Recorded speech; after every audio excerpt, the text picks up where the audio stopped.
Yep.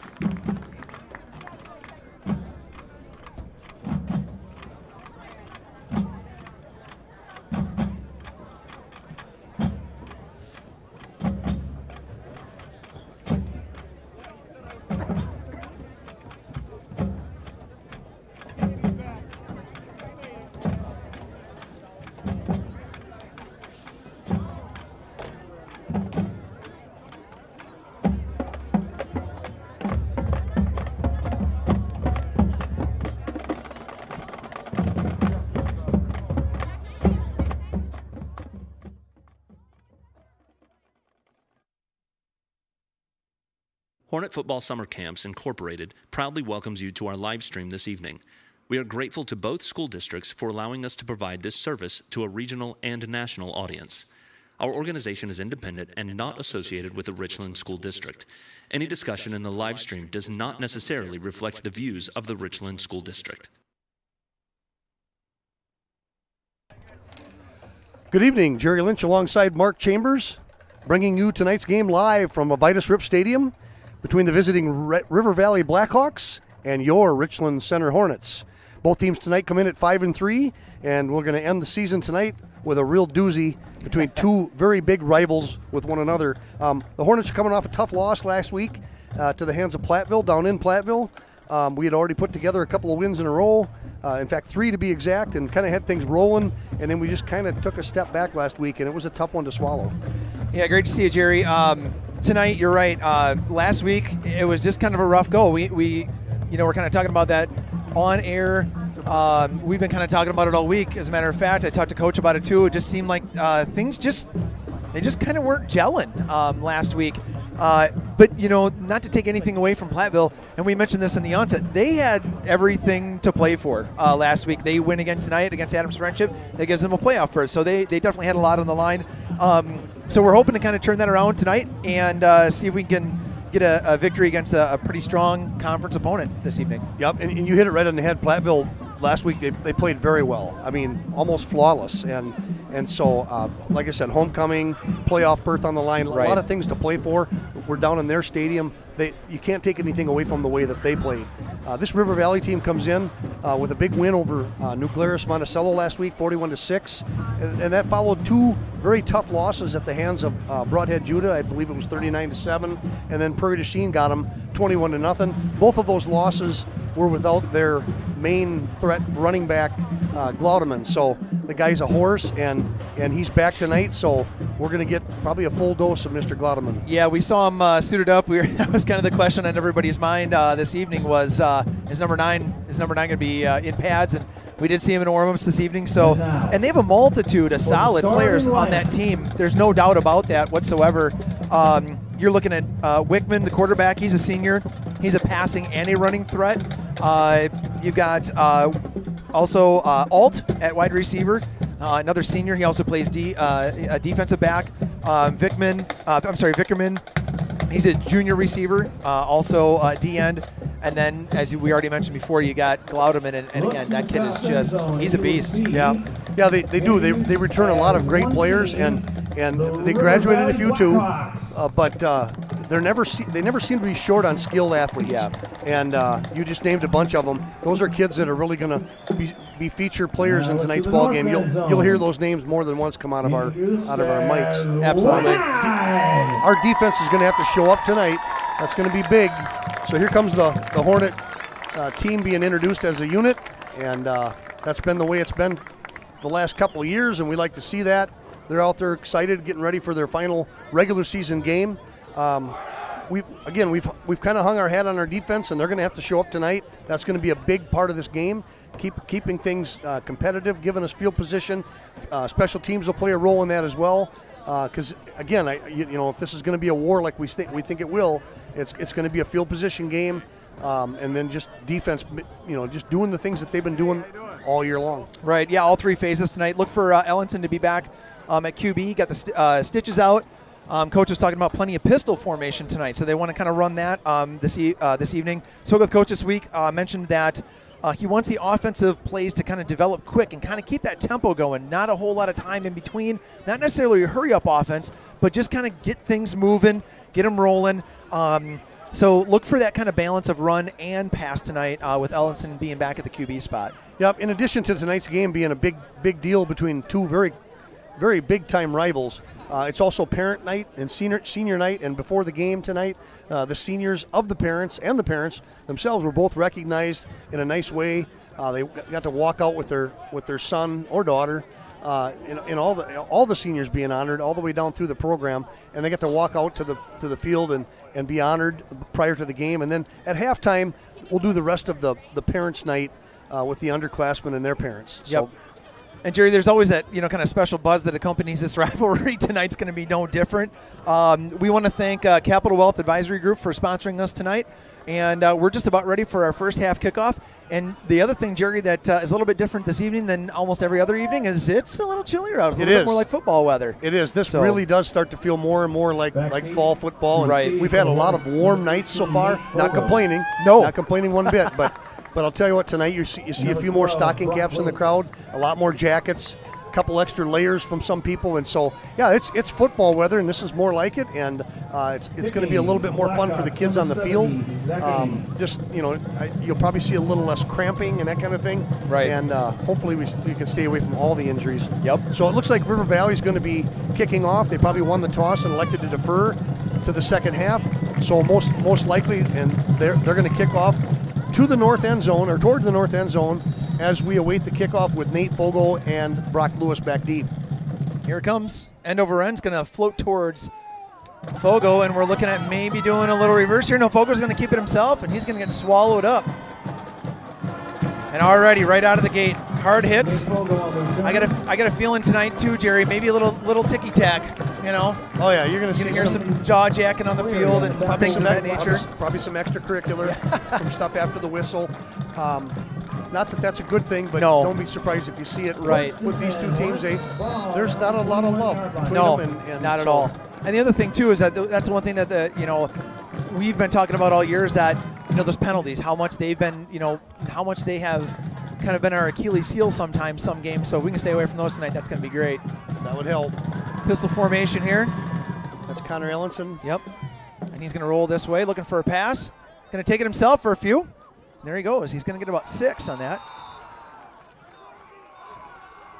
Ellenson on the carry. I think he barely got back to the line of scrimmage. Oh, no, yeah, that's right. I'm sorry. He was back 5. Yeah, he was in that shotgun formation, got bellied back a little bit.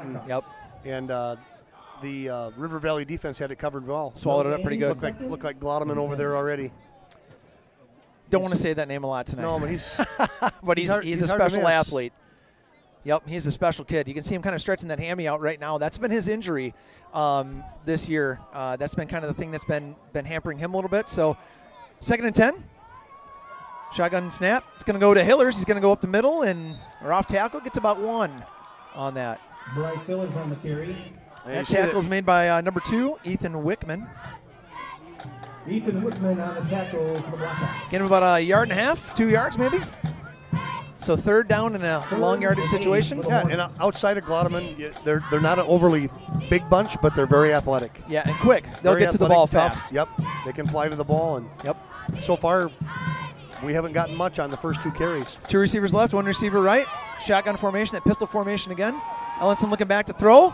And it's going to go to Brock Lewis, I think. And he's going to get enough for the first down. Or pretty darn close. He fought really hard to get to that line to gain. And looks like they're going to make him just a shot. He's going to come up just a little bit short. It'll be a 4th and maybe a length of a football. Yeah, a tough call here. We got the ball gonna go just over the 30. Looks like we're going to give it a shot. And you can watch Valley try to pack the box here. Oh, here comes timeout. Richland Center. Hate to burn one early, but you know what? Maybe not a bad time to think about this play. What you want to actually draw up on this one. You know what? It's so early in the game. We're at 10:09, and already we have a big play. Yeah, and it is a big play, and it's a big time call for Coach Troxel. Do you kick it away and turn it over to your defense, or do you smash it ahead here for a yard and keep the drive alive? Right. Again, you're talking about a very quick, athletic front for River Valley, so you're going to have to put a hat on them and get a push.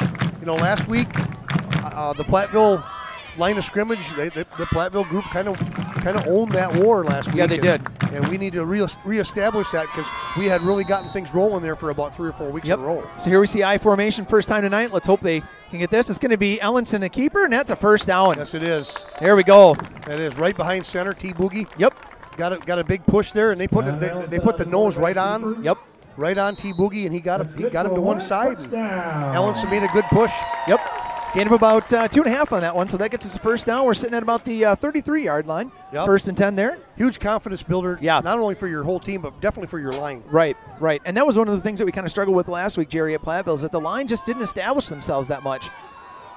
Here's Ellenson, Here goes the keeper. He's going to get swallowed up. Nice play by number 18. Yep. 18, that's Zach Vickerman. He's one of their marquee guys, too. That's a loss. That puts us right about to where that line of scrimmage was in the last play.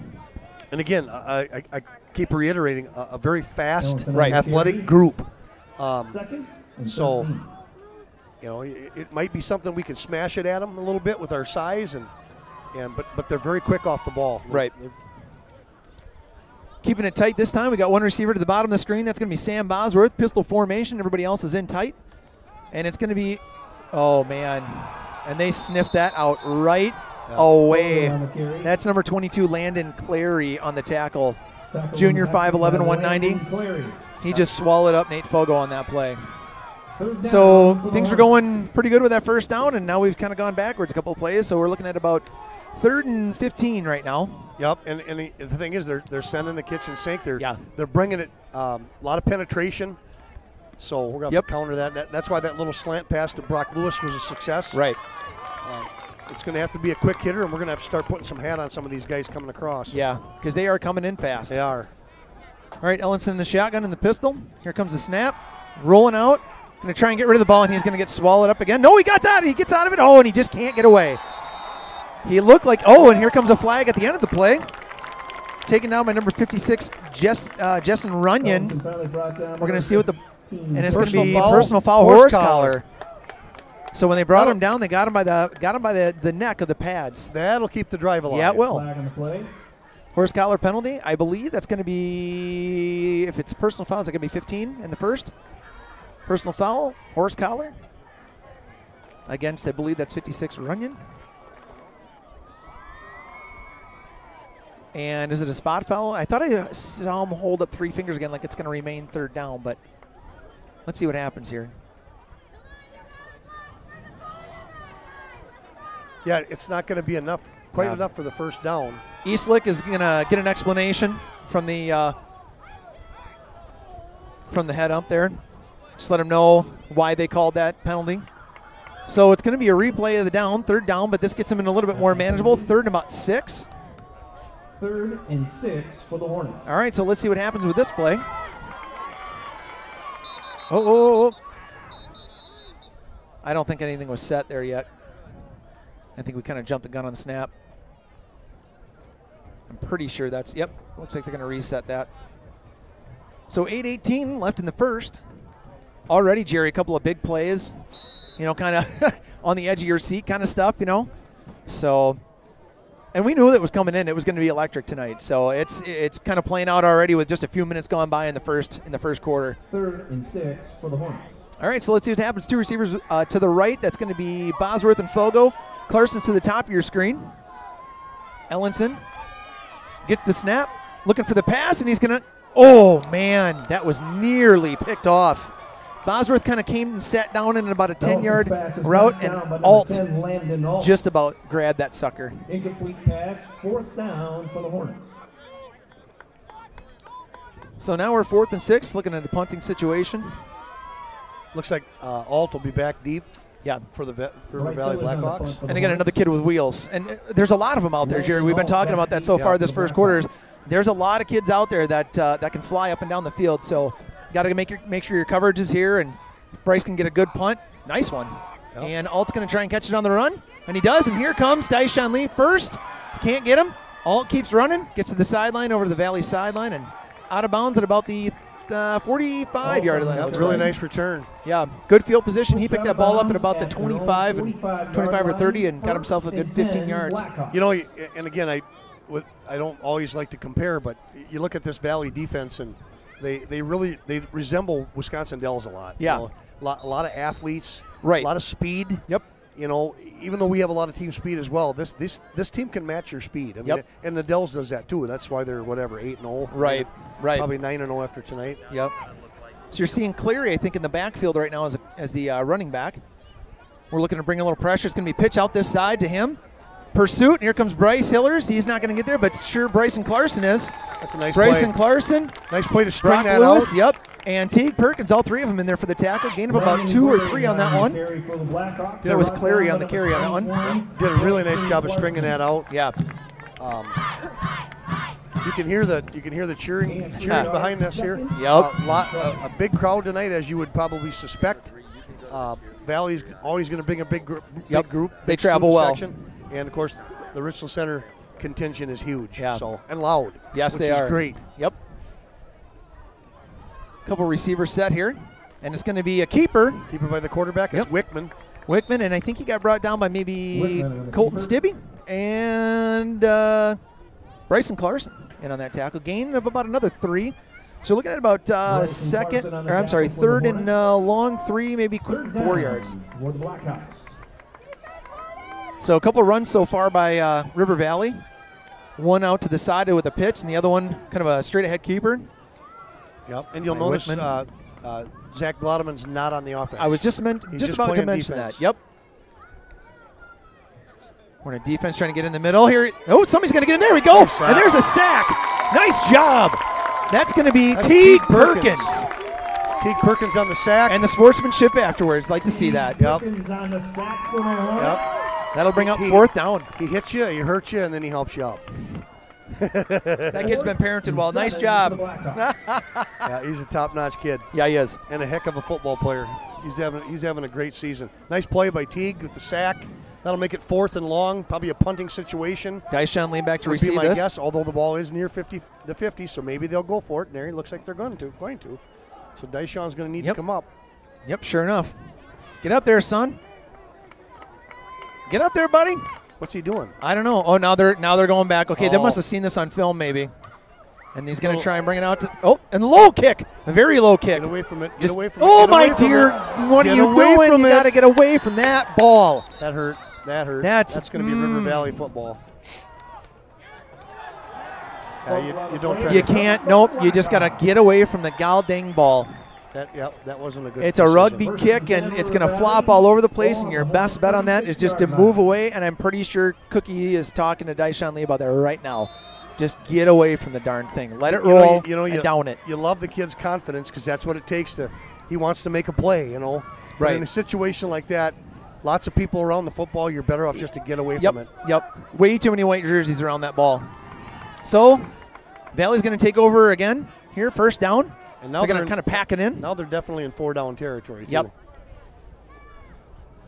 Waiting on the shotgun snap, and here's our first pass of the night. Looking. Get up there. Somebody get it. Oh, pretty good defense. Connor Ellenson comes over and helps out Sam Bosworth on that. That ball was intended for Zach Vickerman. Yeah, and he had gotten a step behind the defender. Yeah, he did. He got behind Bosworth, and then the safety, Ellenson, comes over to pretty get nice a hand. ball. Yeah. It was everything was there for River Valley, but we had really good safety help from Connor Ellenson. And he's been doing that all year, folks. I mean, if you've been watching us or you've been here to the games, you know that he's been doing that all year long. All right, so 2nd and 10 for Valley. Now they're going to spread it out a little bit. 2 receivers left, 2 receivers right. Single back formation behind Wickman. And that's going to be Clary. Here comes the snap. And here comes the pitch out to Clary. He's got a little bit of running room. He's going to get out there. Here, guess who's there on the tackle? Connor Ellenson. Man, that kid's got wheels. Saves that 1st down. We're looking at about 3rd and 3. Yeah, the edge over on that side couldn't quite get rid of the blocker. And he had a good lead block. Yeah, that was a pretty good block by the River Valley player, and it just gave him enough space to accelerate and turn it upfield, and they have made a nice gain on the play, about 7 yards. And like you said, Jerry, I think they're probably thinking 4-down territory here. Sure. Tight formation again. Look for either a keeper or a handoff, and there's the handoff to Clary, and he's going to get that 1st down by about a yard. Oh, ball came out. Ball came out. Oh, that's Richland Center football. Fumble. I don't know who got in there for that strip. It might have been Colton Stibbe on that strip. or Teague Perkins, one of the two of them.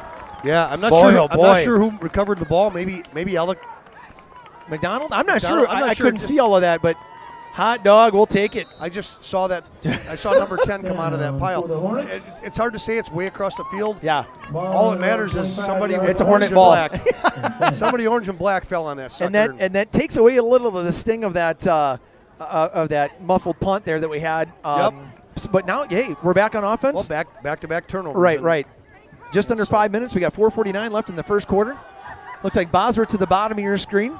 You're going to have Lewis to the top, and then it looks like Fogo will be that slot receiver.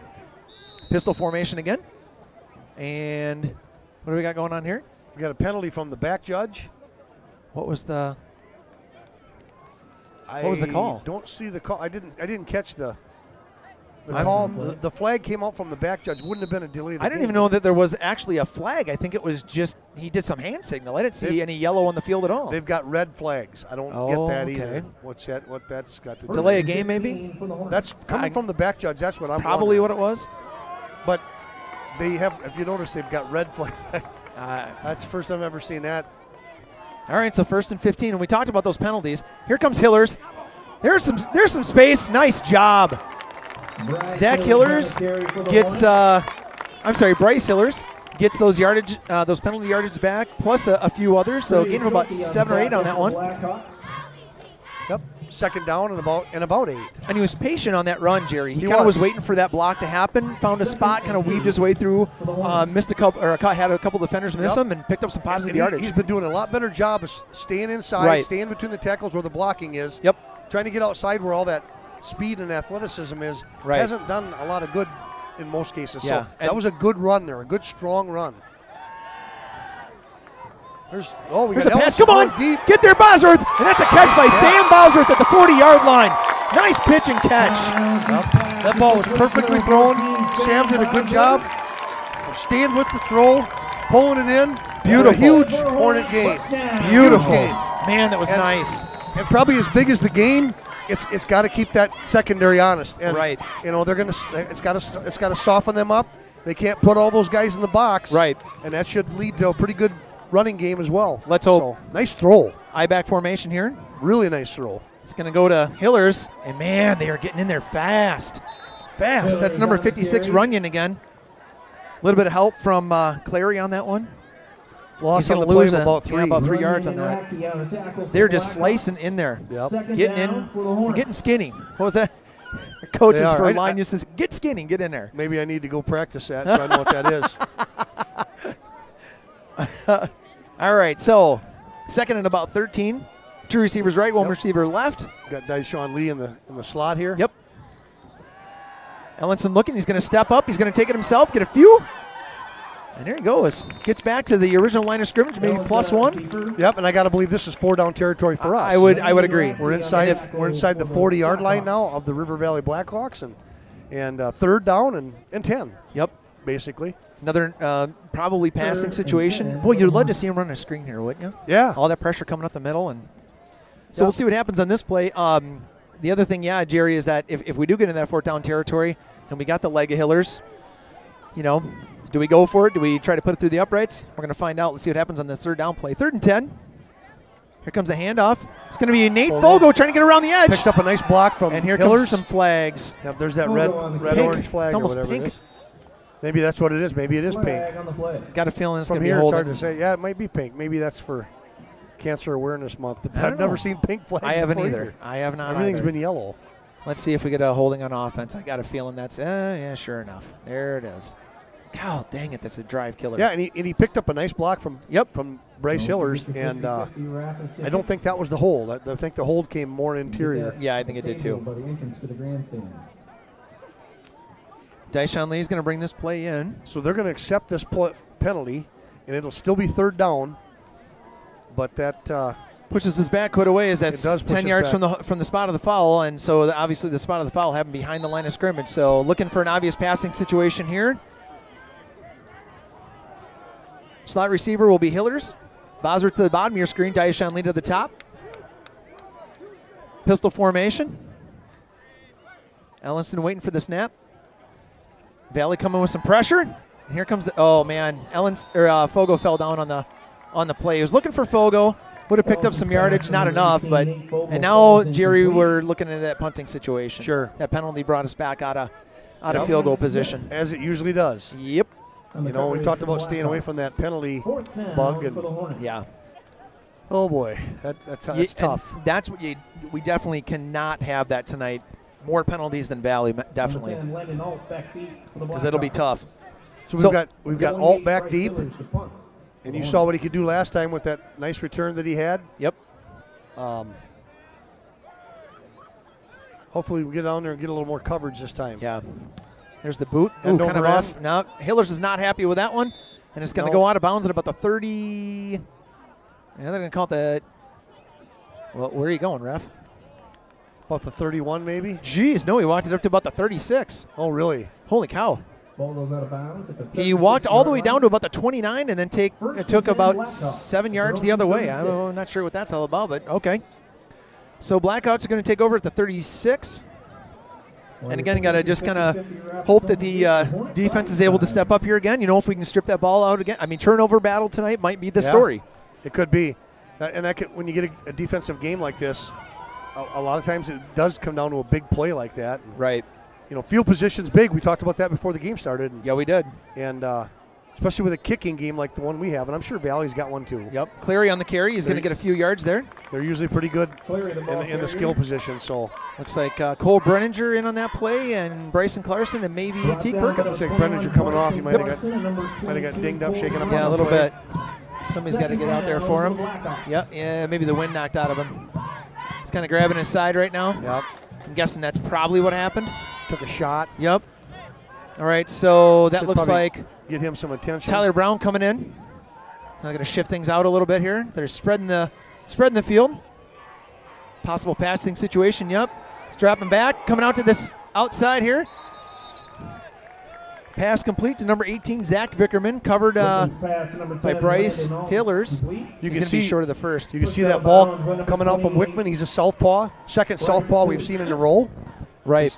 Last week it was Digman. He was just lefty too, wasn't he? Yeah, he was. Yeah. Yep. So. And then the other Digman on the receptions. Yeah. Yeah, that was quite a 1-2 punch there. Yeah, it was. It certainly was. All right, so third and about a yard here. Going to try spreading it out again. You got to think, though, this is probably going to be a handoff to Clary or a keeper by Wickman.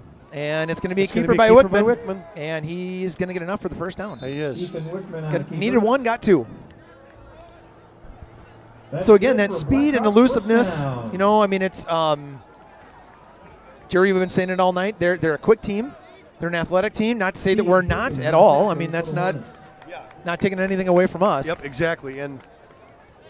But that's their MO. You know, I mean, they're across the board. They just don't have a lot of really big kids. Right. You know, some years they do. I know last year their tackles were giants. Right. And they were very effective too. And yeah, they not were. That these guys aren't. They're just doing it a little differently. Up the middle goes Clary. Clary. Ooh. Oh man, and that's going to be no whistle yet. Now there's a whistle. Somebody held on to him. I think that was Bryson Clarkson who got a jersey and just would not let go. And then you had Nate Fogle. And I was hoping I wasn't the only one that saw the face mask. Oh, they're calling the horse collar. Okay. Horse collar. I'm not sure who they got that on. To me, it looked like a face mask, but same difference. They're both personal fouls. When he got spun in that first part Somebody of that carry, must have got their hand around. I saw that hand rake across what looked like the face mask area, but must have been the shoulder pad. It just looked wrong to me, and I was hoping maybe it was just my angle that I could see it better than the ref, but I guess not. God darn it. Yeah, those, and it was kind of an inadvertent one. Right. But I don't know if you see too many non-personal foul ones called in high school. Yeah. They really want you to keep your hands out of the shoulder pads and off the face mask for the safety of the players. Defense in the psycho package. Here comes some pressure right up the middle. Oh, man. Oh, nice hit. Oh, here we go. There's a holding penalty. Going to finally come from the back judge, so that'll back him up.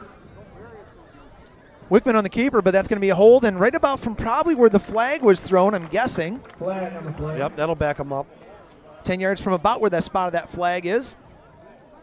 So let's see where they spot the ball here.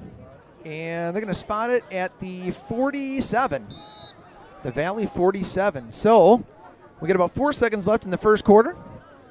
And the first quarter is going to come to a close. After the penalty.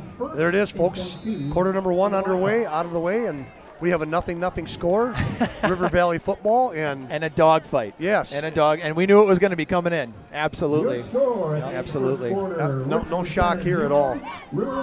So, I'd like to give a shout out to our sponsor tonight, Capital Wealth Investment. No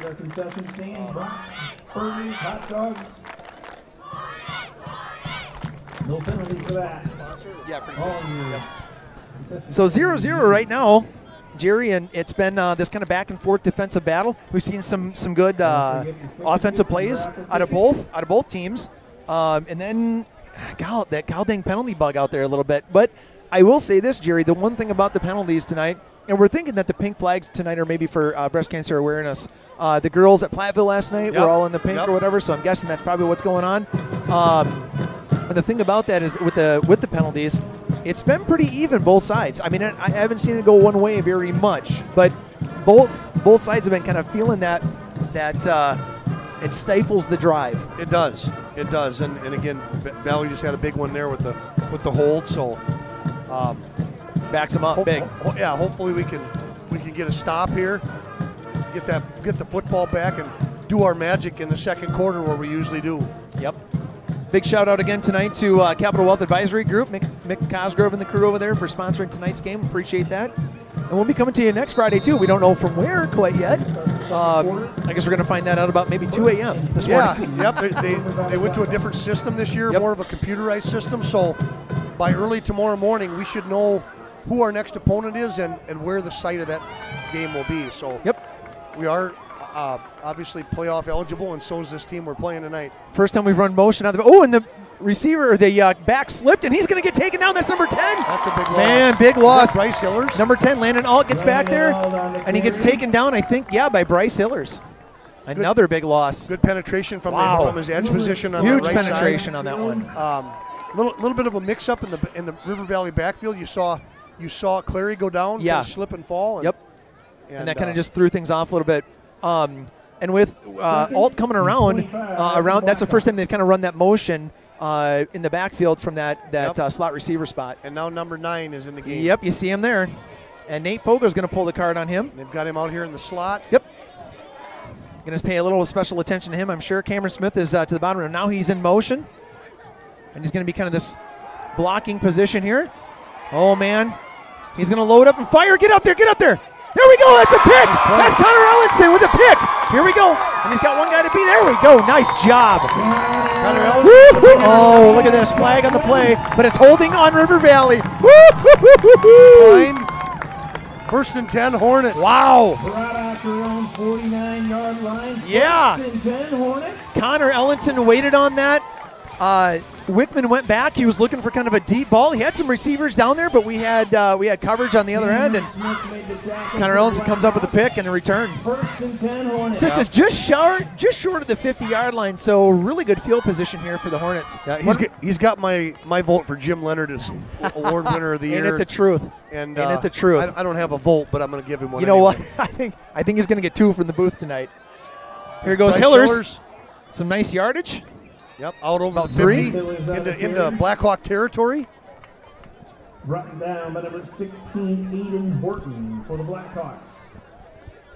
So about a 3-yard gain on that one.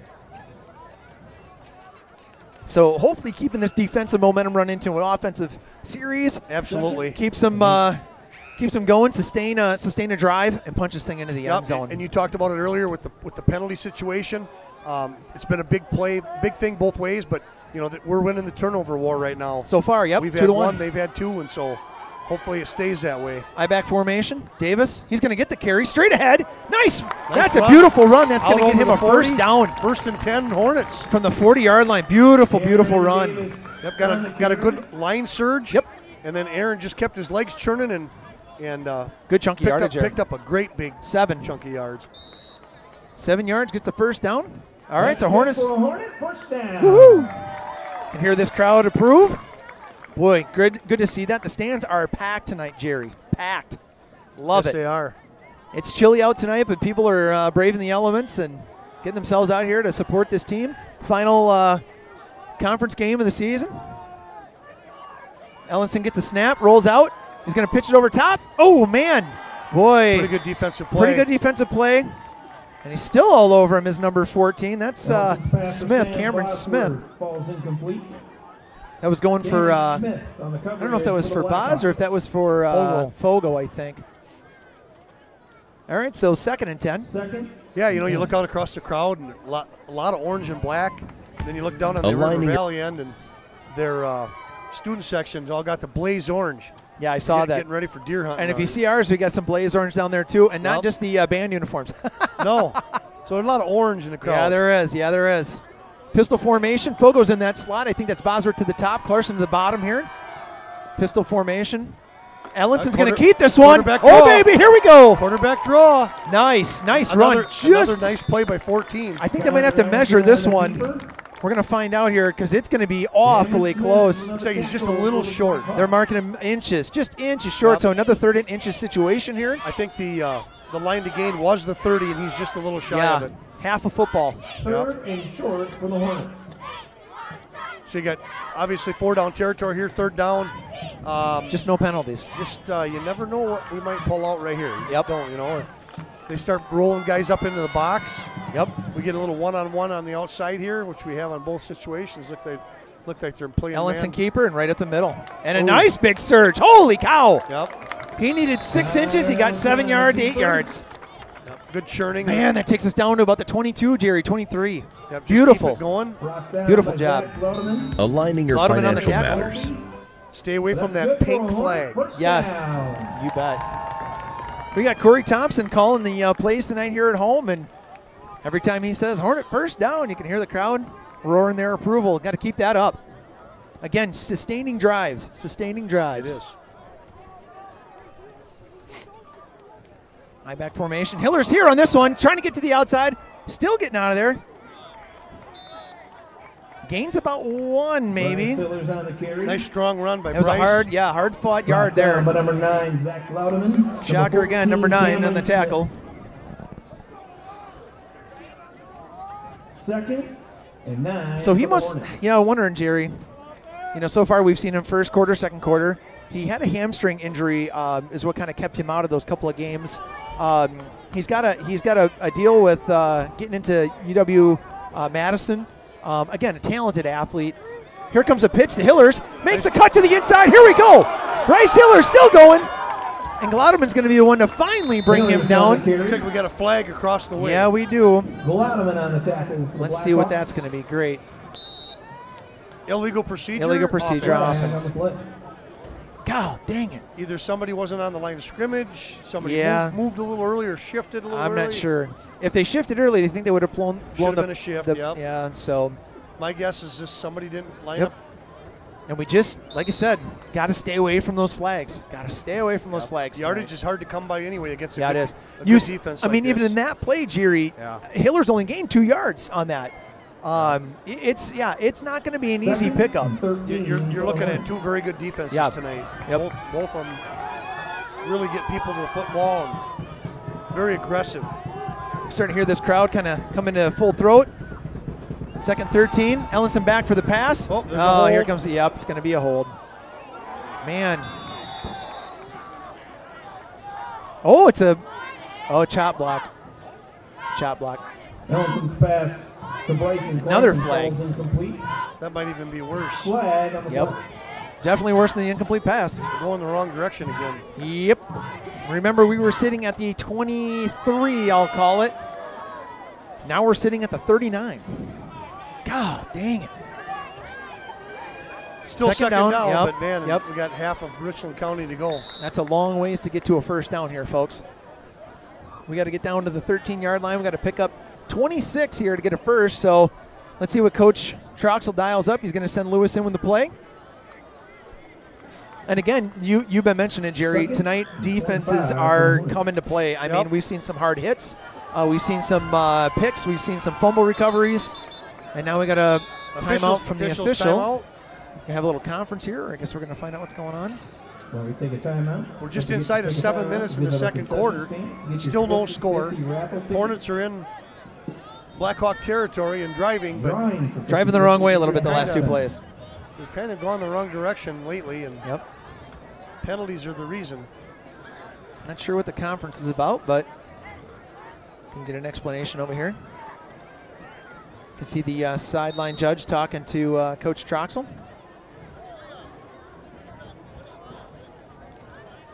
So back at it again.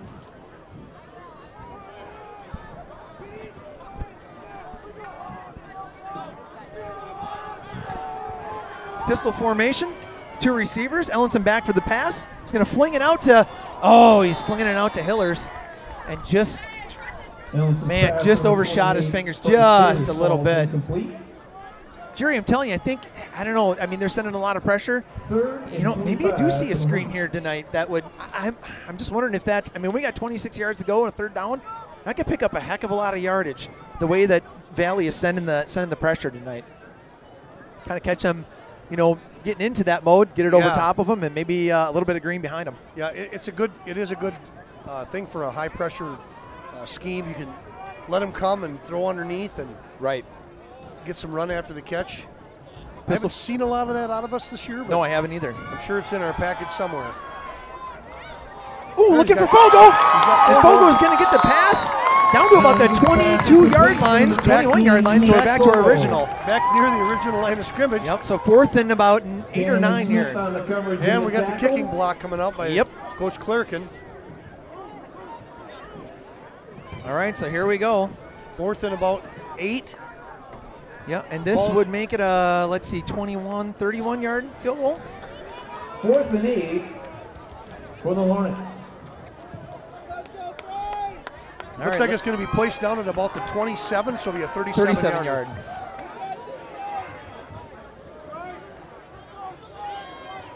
Need a good snap and a good hold. Here's the snap. Here's the hold. It's up. And it is good. Hornets are going to get on the board first. A 3-0. There's that weapon we've been talking about all year long. The Kevin Stemke Award nominee. Wow, that was right down the middle, too. It was a nice kick. Yeah, and it wasn't supposed to be in short either. It wasn't a Crosby kick. No. My goodness, if anybody was watching the Packer game, I think I saw that they were going to widen out the goalposts in Bentonville Stadium by about 20 yards, just so somebody could finish that game. Wow. That's huge. It's big. You want to jump on somebody first, that's how you do it. We kind of shot ourselves in the foot with the penalties, but we were able to come up with a big play to Nate Fogle, and Nate Fogle's catch got us back into field goal range, and Bryce and his crew made it count. That was a perfect snap, perfect hold, and he drilled it right down the middle. It's a nice kick, and we needed that. You know, Jerry, it's been one of those things where we talked about sustaining drives. Okay, yeah, we didn't get in the end zone, but that pass to Fogo, huge, sets that up. You don't complete that pass, you're not kicking that field goal. No, that made the play. No, everybody did their job. He had time. He didn't have any heavy pressure. We did a good job of blocking. Yep. Because we've seen extra points and stuff get blocked.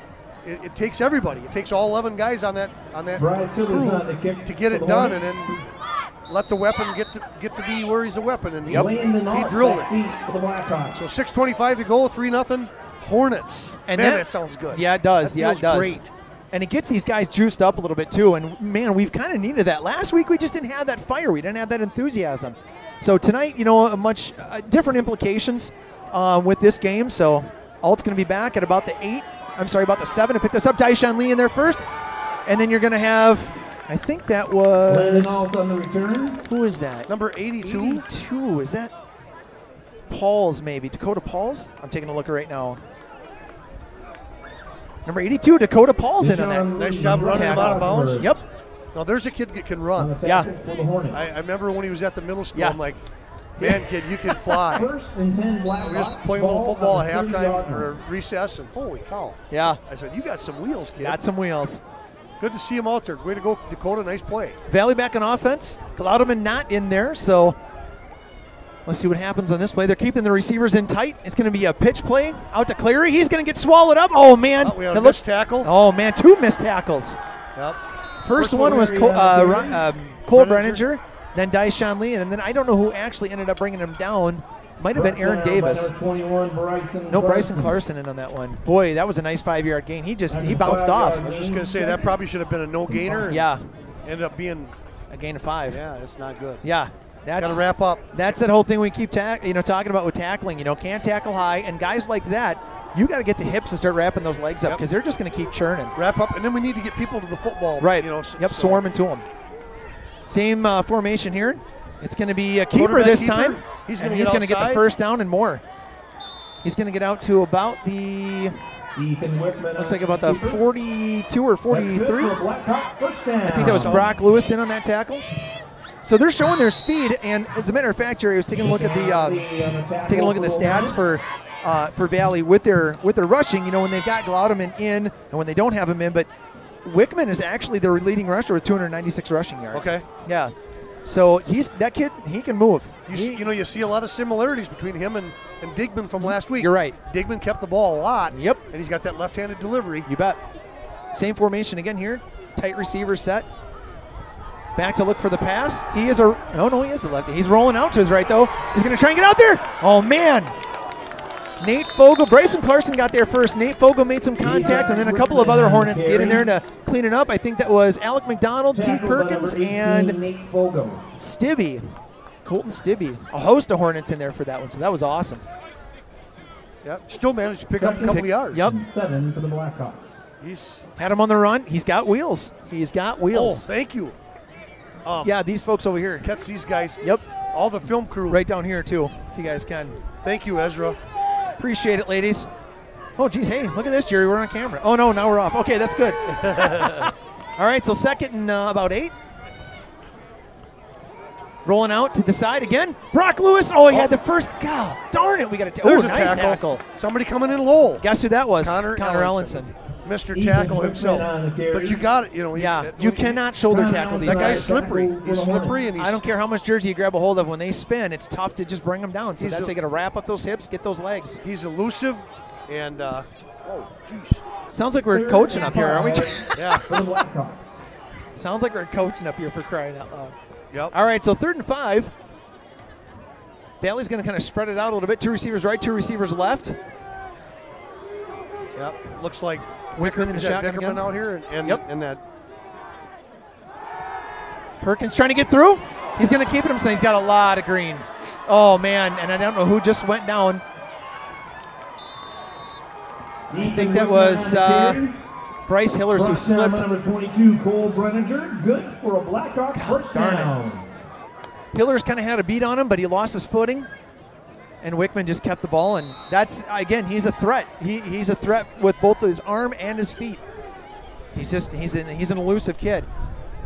So here we go. 1st and 10 from about the 32. Defense has got to kind of tighten the screws down here a little bit. A little pressure. You can see, I keep seeing Glaudeman there across on the sideline, jumping up and trying to stretch those hammies out. Well, and that's the thing about sitting out. You're going to get tight. And hand off to Clary. He's going to get a few, dragging a tackler with him. I get it. He's hurt. It's they're getting as much out of him as they probably can. He hasn't played for 3 weeks. Colton Stibbe on that tackle. But on the flip side, you play, then you stand, then you play. You got to keep that thing warm. Yep. So he's trying his best over there. Yeah. He is. Yep. 2nd and 6. Pick up a 4 that time by Clary. Just a straight ahead run. Stibbe got him by the legs, and he drug him for about 3 yards. Got to have sure tackling here. 2nd and 6, shotgun. Back to pass. Looking back to pass. Incomplete pass. Pretty good coverage over there. Is that Bryce Hillers? Bryce Hillers on the coverage. Looks like Brock Lewis could have been. They could have called a hold on that one. He got tackled by the offensive lineman, but from the coverage for the Hornets. What do you do? 3rd and 6. So I'm up here without a pink flag tonight. All right. We could really use some pink flags right here. Yeah. Not on the defense. Not on the defense. A good stop here. They got 6 to go, 3rd and 6. Again, you get a stop here. Yeah, maybe they're in 4th down territory, but a 3rd down stop, especially if they won't get any yardage, that's a big momentum builder. Shotgun again for Wickman. He's getting the pass, looking to roll to his left, and he's going to keep this one himself and going to get the 1st down, or awfully darn close to it. Yep, he is. He'll get taken out of bounds. I Think that was, can't quite tell who that was that tackled him. Bryson Clarkson. He went out right at the sticks. Yep. Bryson Clarkson on the tackle for the Hornets. And it looks like they're going to mark him just short of the 1st. 3rd and inches, or maybe just 3rd and an inch. And it should be fourth. Sorry, It should fourth be down fourth. on an inch, and you know they're going to go for it here. Yep. 4th and short. Most likely a keeper, you would imagine. Yep, just over 2 minutes to go and a half. Boy, a bad snap would be huge here, wouldn't it, Jerry? I tell you what, both teams, well, they've got all 3 timeouts. Richland Center's got 2. And we're speaking inside. of timeouts, Valley's taking one right now. I was just thinking that, you got all 3 of them left, 2 minutes to go. Again, the parents of the freshmen, Kind of a big decision here even for River Valley. I mean, 4th and short. Obviously, they're moving the ball. There's no reason why you wouldn't go for it. All right, we're going to hear from our sponsor here real quick. We'll be right back with you. Aligning your financial matters. Planning for your dreams. For today, retirement, and every moment between. Doing what you love is an investment worth keeping. Capital Wealth Advisory Group knows this. That's why our advisors take a client-focused approach to customize strategies to fit your lifestyle and goals. So while you do what you love, you know you are preparing for the future. Capital Wealth Advisory Group. We care for your financial well-being so you can spend time on what matters most. All right, special thanks again to Mick Cosgrove and Capital Wealth Advisory for sponsoring us tonight. Big play here, huge play. 4th and about an inch. Shotgun formation, and it's going to be a keeper by Clary, and he got a nice lead block, too. That was just Wickman straight ahead on the shotgun snap. I'm sorry, Wickman, yeah. Clary was there to help with the lead block. Yep. Man, he had a nice block. Yep. So that brings up first. You're starting to see a heavy dose of their leading rusher. Yeah. And here comes Glotman in. Wickman on the keeper. But, yeah, it's been Clary left, or not Clary. Wickman left, Wickman right, and he's been picking up a lot of the yardage on this particular series. So now you got Zach Glotman in the slot over here on the right side. Watch him kind of motion into the backfield possibly on this play too. He's been doing that kind of just as a blocker. Yep, and they'll pass out of that. Yep. Let's see. This time he's going to stay in that slot position, and they're going to look. Foga's going to stay on him. Yeah, a little wheel route here, and he's going to go down. And it's going to be out of bounds. And, Jerry, I don't know if you saw that leap by Glotman, but it definitely wasn't full extension on that kid. He did not get up and go for that one. But I tell you what, Nate Foga was on him like a glove. That was a pretty good coverage. And what they did is they ran a sprint pattern. Ooh, we got a flag. Oh, great. Now what's this? Oh, man. Bryson Clarson's throwing his hands up. I got to think it's going to be an unsportsmanlike. Hopefully it didn't come from our sideline. Yeah, I'm not sure where that came from. It was well after the play. Way, way, way after the play. Are they picking it up, maybe? I don't think so. Unsportsmanlike conduct? Yep, that's on us. On Richland Center. Jeez. So now Coach is trying to get an explanation here of what was happening. Flag on the play. So that puts him down to the, after that, I mean, beautiful, beautiful That's stop. a huge penalty. I don't know who it was on I don't know either. Or what it was called. I can't tell you. And that's gigantic. Coach is trying to get an explanation on that, and Coach doesn't look happy with the explanation he's getting. But, yeah, that's huge. It puts him down to the 8-yard line. That's a gigantic call. And right before half. Wow. Jeez, 1:35 left. God darn it. We've been talking about it all night. Stay away from the flag, stay away from the flag, stay away from the flag. And especially that kind of flag. That kind of flag is a killer. It is now the head referee is coming out and talking to Coach Troxel, trying to figure out what's happening here. Coach evidently did not like the explanation he got from the side judge, talking to the head judge right now. And one additional thing to keep in mind is we have 2 timeouts left too. So yeah, if we're not ready here, if we're not set once this official is, I'd maybe use one. You got 2. Yep. The clock is stopped. Well, there you go. You're ringing it up, I guess. Yep. Now it's rolling. Okay. Well, it's hard to say what happened. Yeah, I don't know. We just saw the call, and that's all we know. Yep. This is going to go to Clary, and he's going to get stopped by a gang of Hornets. Cleary the ball carrier. Brought down by a swarm of Hornets. Is that at about the 6-yard line? Looking at about the 7, maybe. Up 6 or 7 yards. About the 6-yard line. So gain of about 2 on that one. So second and goal from the 6. Yep. Boy, a stop here would be huge, Jerry. It would. Just tremendous. Yeah. And got Glotman back in the slot position here. Fogo on him again. Inside and of they're spreading it out. Snap coming to Wickman. He's looking to go back and pass, and he's going to get flushed, and I think I saw another flag come out. Let's hope that's against Valley. It is. All right, that'll back him up. Tell you what, Jerry, it's been a little flag happy tonight. A little flag happy tonight. All right, so Lewis kind of limping off here a little bit. Oh, I'm going to head down. Okay. Take over, bud. I got it. So we're 32 seconds and counting. Clock is running. Goal for the Blackhawks. Ball on the 16-yard line. 26 seconds, 25, 24. So Valley's got double slot formation, single back, shotgun formation, pistol, back to pass. Ooh, we got penetration. Penetration. Another flag. With the sack. That might have been West. That was Wes Bosworth. Freshman. Flag on the play. Just came in for the injured Brock Lewis, and he made a play. Nice play, Wes. Penalty on River Valley, 9 seconds to go in the half. Boy, this would be a big stop. Looks like a hold and maybe a face. Ooh, offsetting penalties. Offsetting penalties. A hold on River Valley, a face mask on Richland Center. Offsetting. Probably the most important thing that comes out of that play is the result of the play was a sack. Obviously, they'll reset it here where the ball was. But the biggest thing is the time that's been taken off the clock.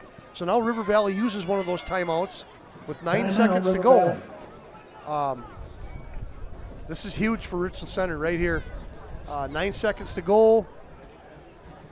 You know, the ball's sitting on the 16-yard line from the previous penalty.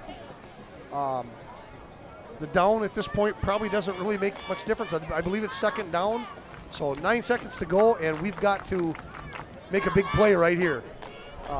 They might be able to get 2 more plays in this half, but there's a good chance that they won't. So this is a huge play right here.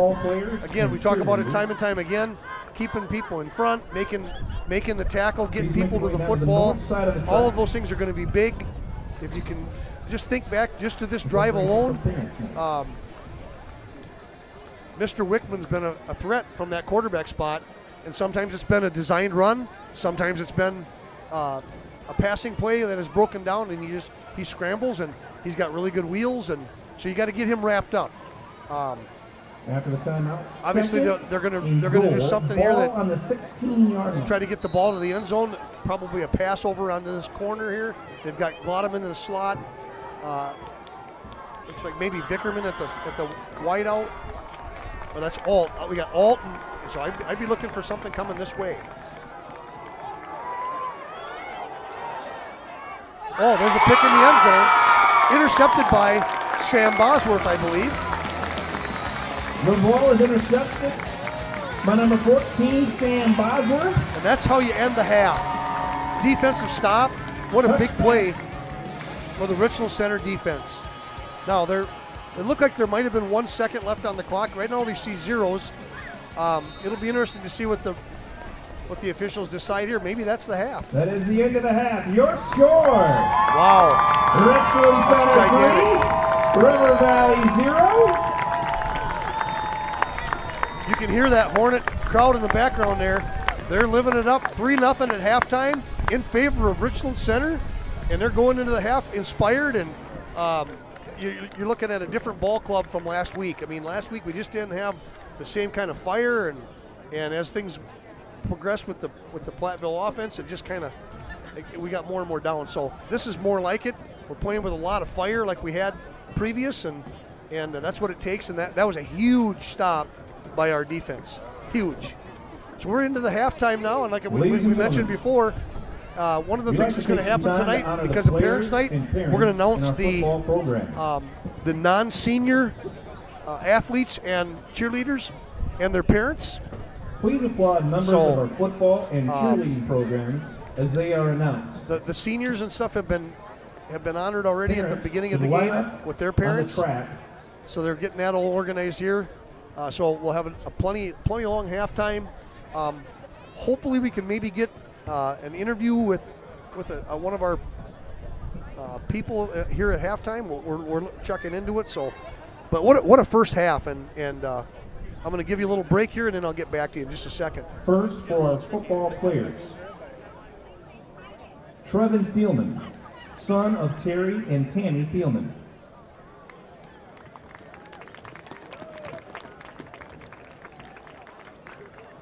Andrew Pauls, son of Brian and Katie Pauls. Alec McDonald, son of Jarrett and Susan McDonald. Ryan Chambers, son of Mark and Shelley Chambers. Colton Stiddy, son of Kurt and Shelley Stiddy. Ethan Jones, son of Billy and Jamie Jones. Connor Unbehound, son of Aaron and Stacy Unbehound.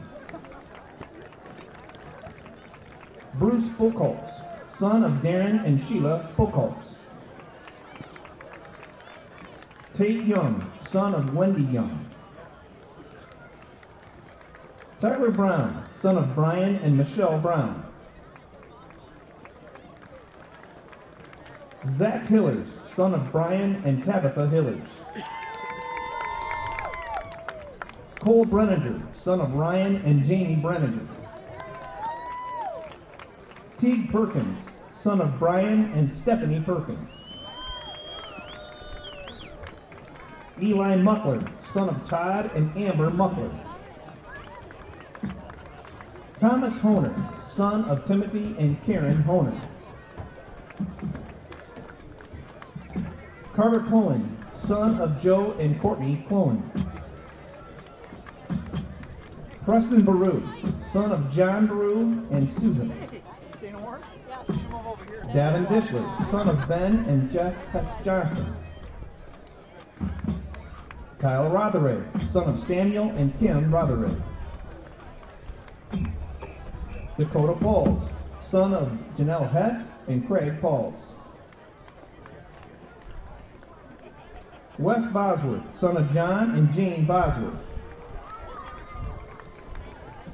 Fletcher Harper, son of Dave and Jennifer Harper. Keegan Cooley, son of Rick and Joanne Cooley. Ben Rakowski, son of Kyle and Candace Rakowski. Ethan Haiti, son of Adam and Christine Haiti. Wyatt Wolf, son of Kenny Wolf and Brandon and Crystal Adams.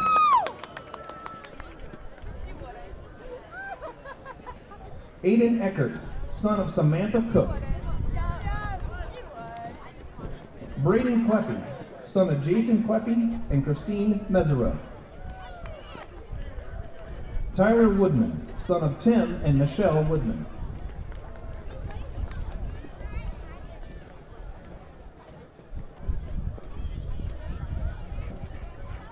And now for the cheerleaders.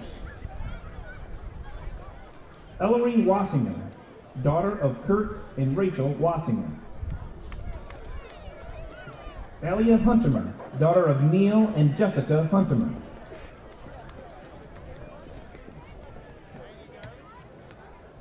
Manager Kyle Brown, son of Brian and Michelle Brown. Manager Hayden Burke, son of Tony and Melissa Burke.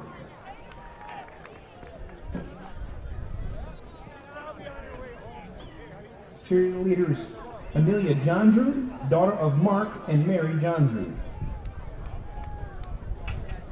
Ellie Falk, daughter of Jeff and Angie Falk. Michaela Mackey, daughter of Eric and Chelsea Mackey. Hannah Fogo, daughter of Dave and Jamie Fogo. Maylee Holman, daughter of Tony and Michelle Peterson.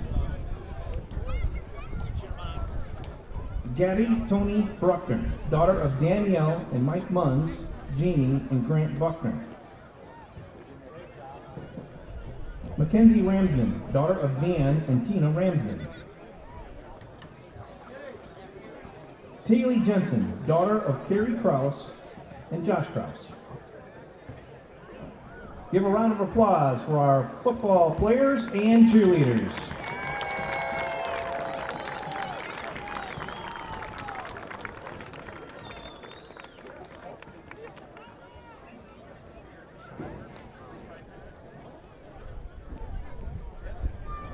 And now if I can draw your attention to the field.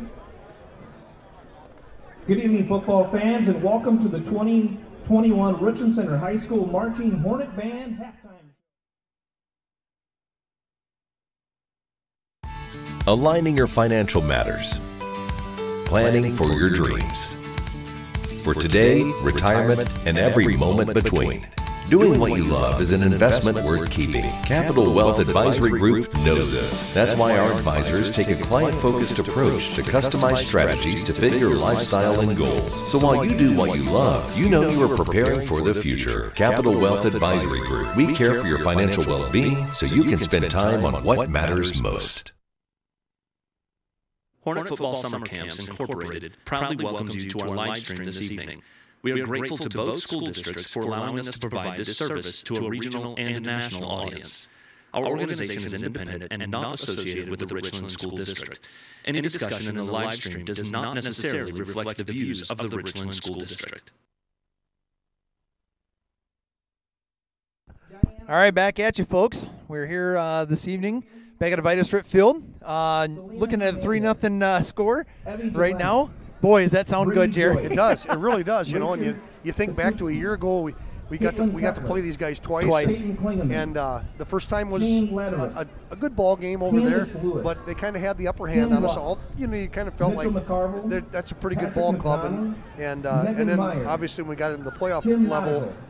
They showed us just exactly how good they were. So yeah, they sure did. That was a good outfit. I mean, not that this one isn't, but they lost some key players. Yep. Juliana Shannon. Will Bailey being one of those. Yeah. I heard Coach talked about him on the radio today. 3 years of him was enough. Yeah. Just a great player, and obviously a lot of other ones around him too. Those tackles I mentioned. Right. And, knock Reiner at wide receiver and safety. Yep. I mean, just a great player. So they lost some key components, but they got some other kids out here that just are fun to watch and very athletic. And to be up on them right now, that's awesome. And hopefully we can put another half together. And we got some awesome players of our own, and they're starting to step up in this game as well. So exactly. And the thing that I think I want to kind of mention as a key point for this first half is that we were able to sustain some, I'll get it out there. We were able to sustain some drives, and that really kind of kept our momentum going. I mean, I'm thinking back to that last pass from Ellenson to Fogo over here to kind of get us in that field goal position. We don't get that pass, we don't get any points on the board, and you never know what's going to happen after that with Valley coming back on offense. They showed how they were able to, kind of work it down the field. They tried that pass in the corner of the end zone that looked like it got picked off, and I didn't get to see it, but I think it was picked off by Bosworth. It was Sam Bosworth in the corner of the end zone. Yep. So now we're talking turnover. Turnover. Yeah, absolutely. And a big stop, and the unsportsmanlike really kind of hurt because it put them right at the right inside the 5, and from there they went backwards, which was great. So a credit to the kids and a credit to the way they played right till the whistle, right till the end of the first half. And last week. Our defense was in a tough position because, again, they were on the field most of the night. Yeah, they were. And it was, as the night went on, it got harder to get off the field. Yeah. I mean, Platteville's offense was clicking. Our defense was tired. It really wasn't a good night, either side of the football, really, for us. So tonight you're seeing a lot of difference. You're right, the sustained drives, the offense is moving the football. You haven't had to have the defense out there the whole night, and what you've seen from our defense has been stellar like usual. Yep.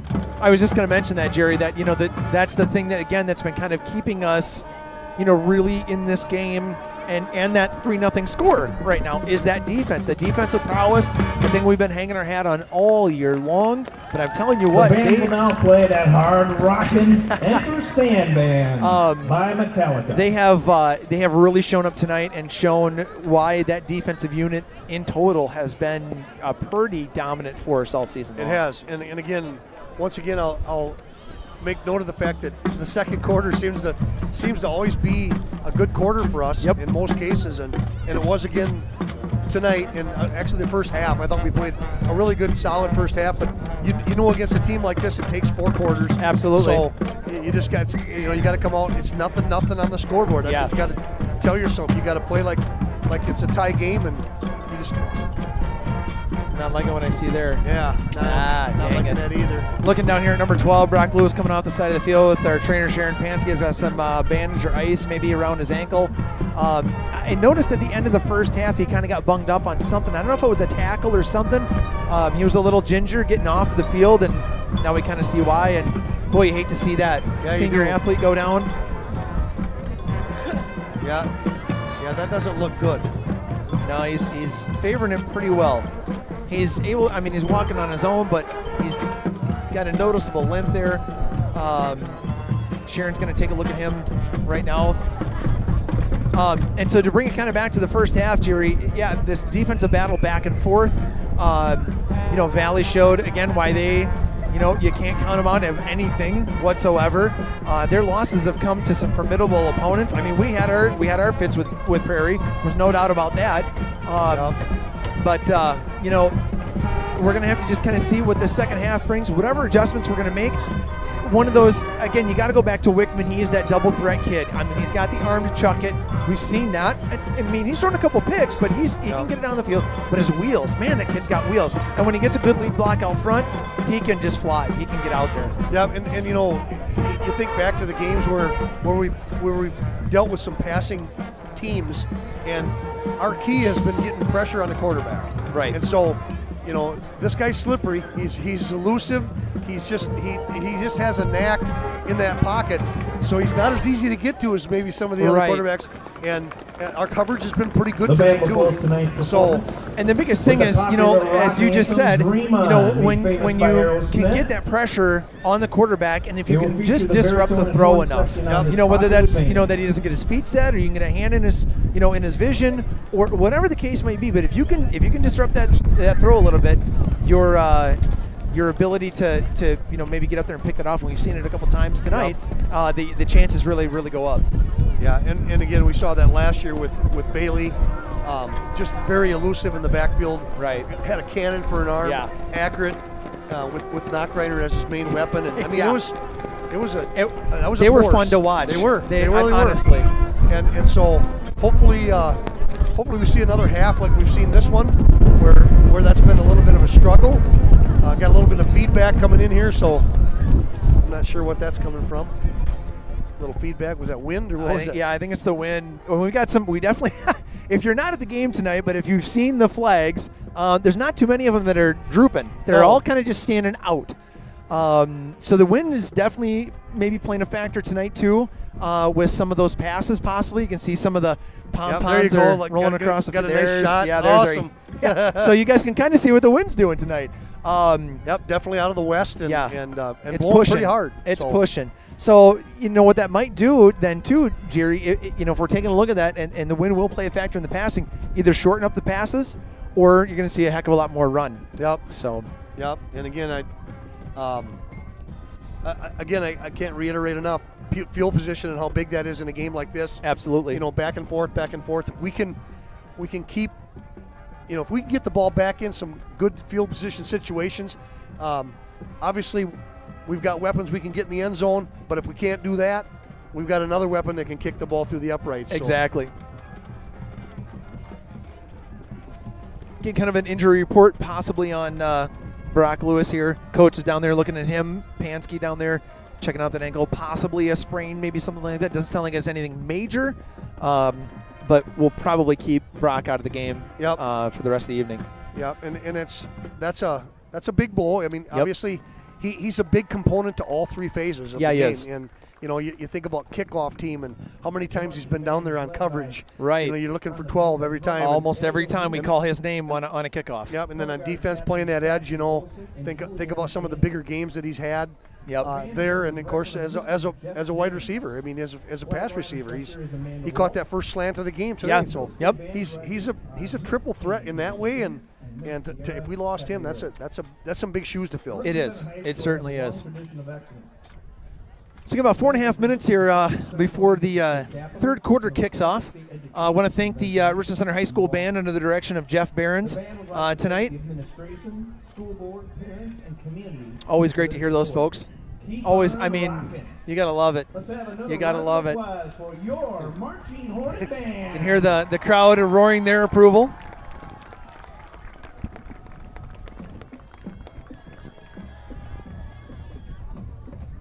So about 4 minutes left. How about that band, Jeff Behrens? Wow. Yeah, every year. Does it every year. They're incredible. They're incredible. I don't know. I'm not sure how that guy.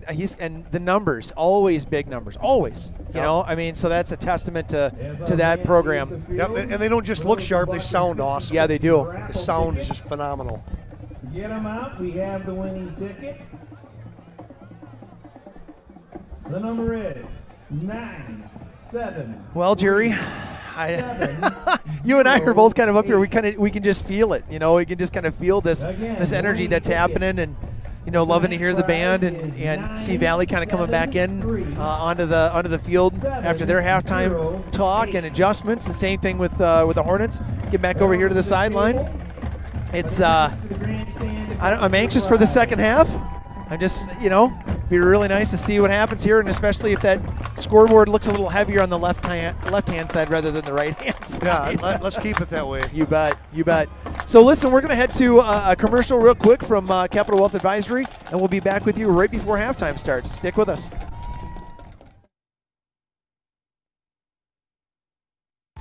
Aligning your financial matters. Planning for your dreams. For today, retirement, and every moment between. Doing what you love is an investment worth keeping. Capital Wealth Advisory Group knows this. That's why our advisors take a client-focused approach to customized strategies to fit your lifestyle and goals. So while you do what you love, you know you are preparing for the future. Capital Wealth Advisory Group. We care for your financial well-being so you can spend time on what matters most.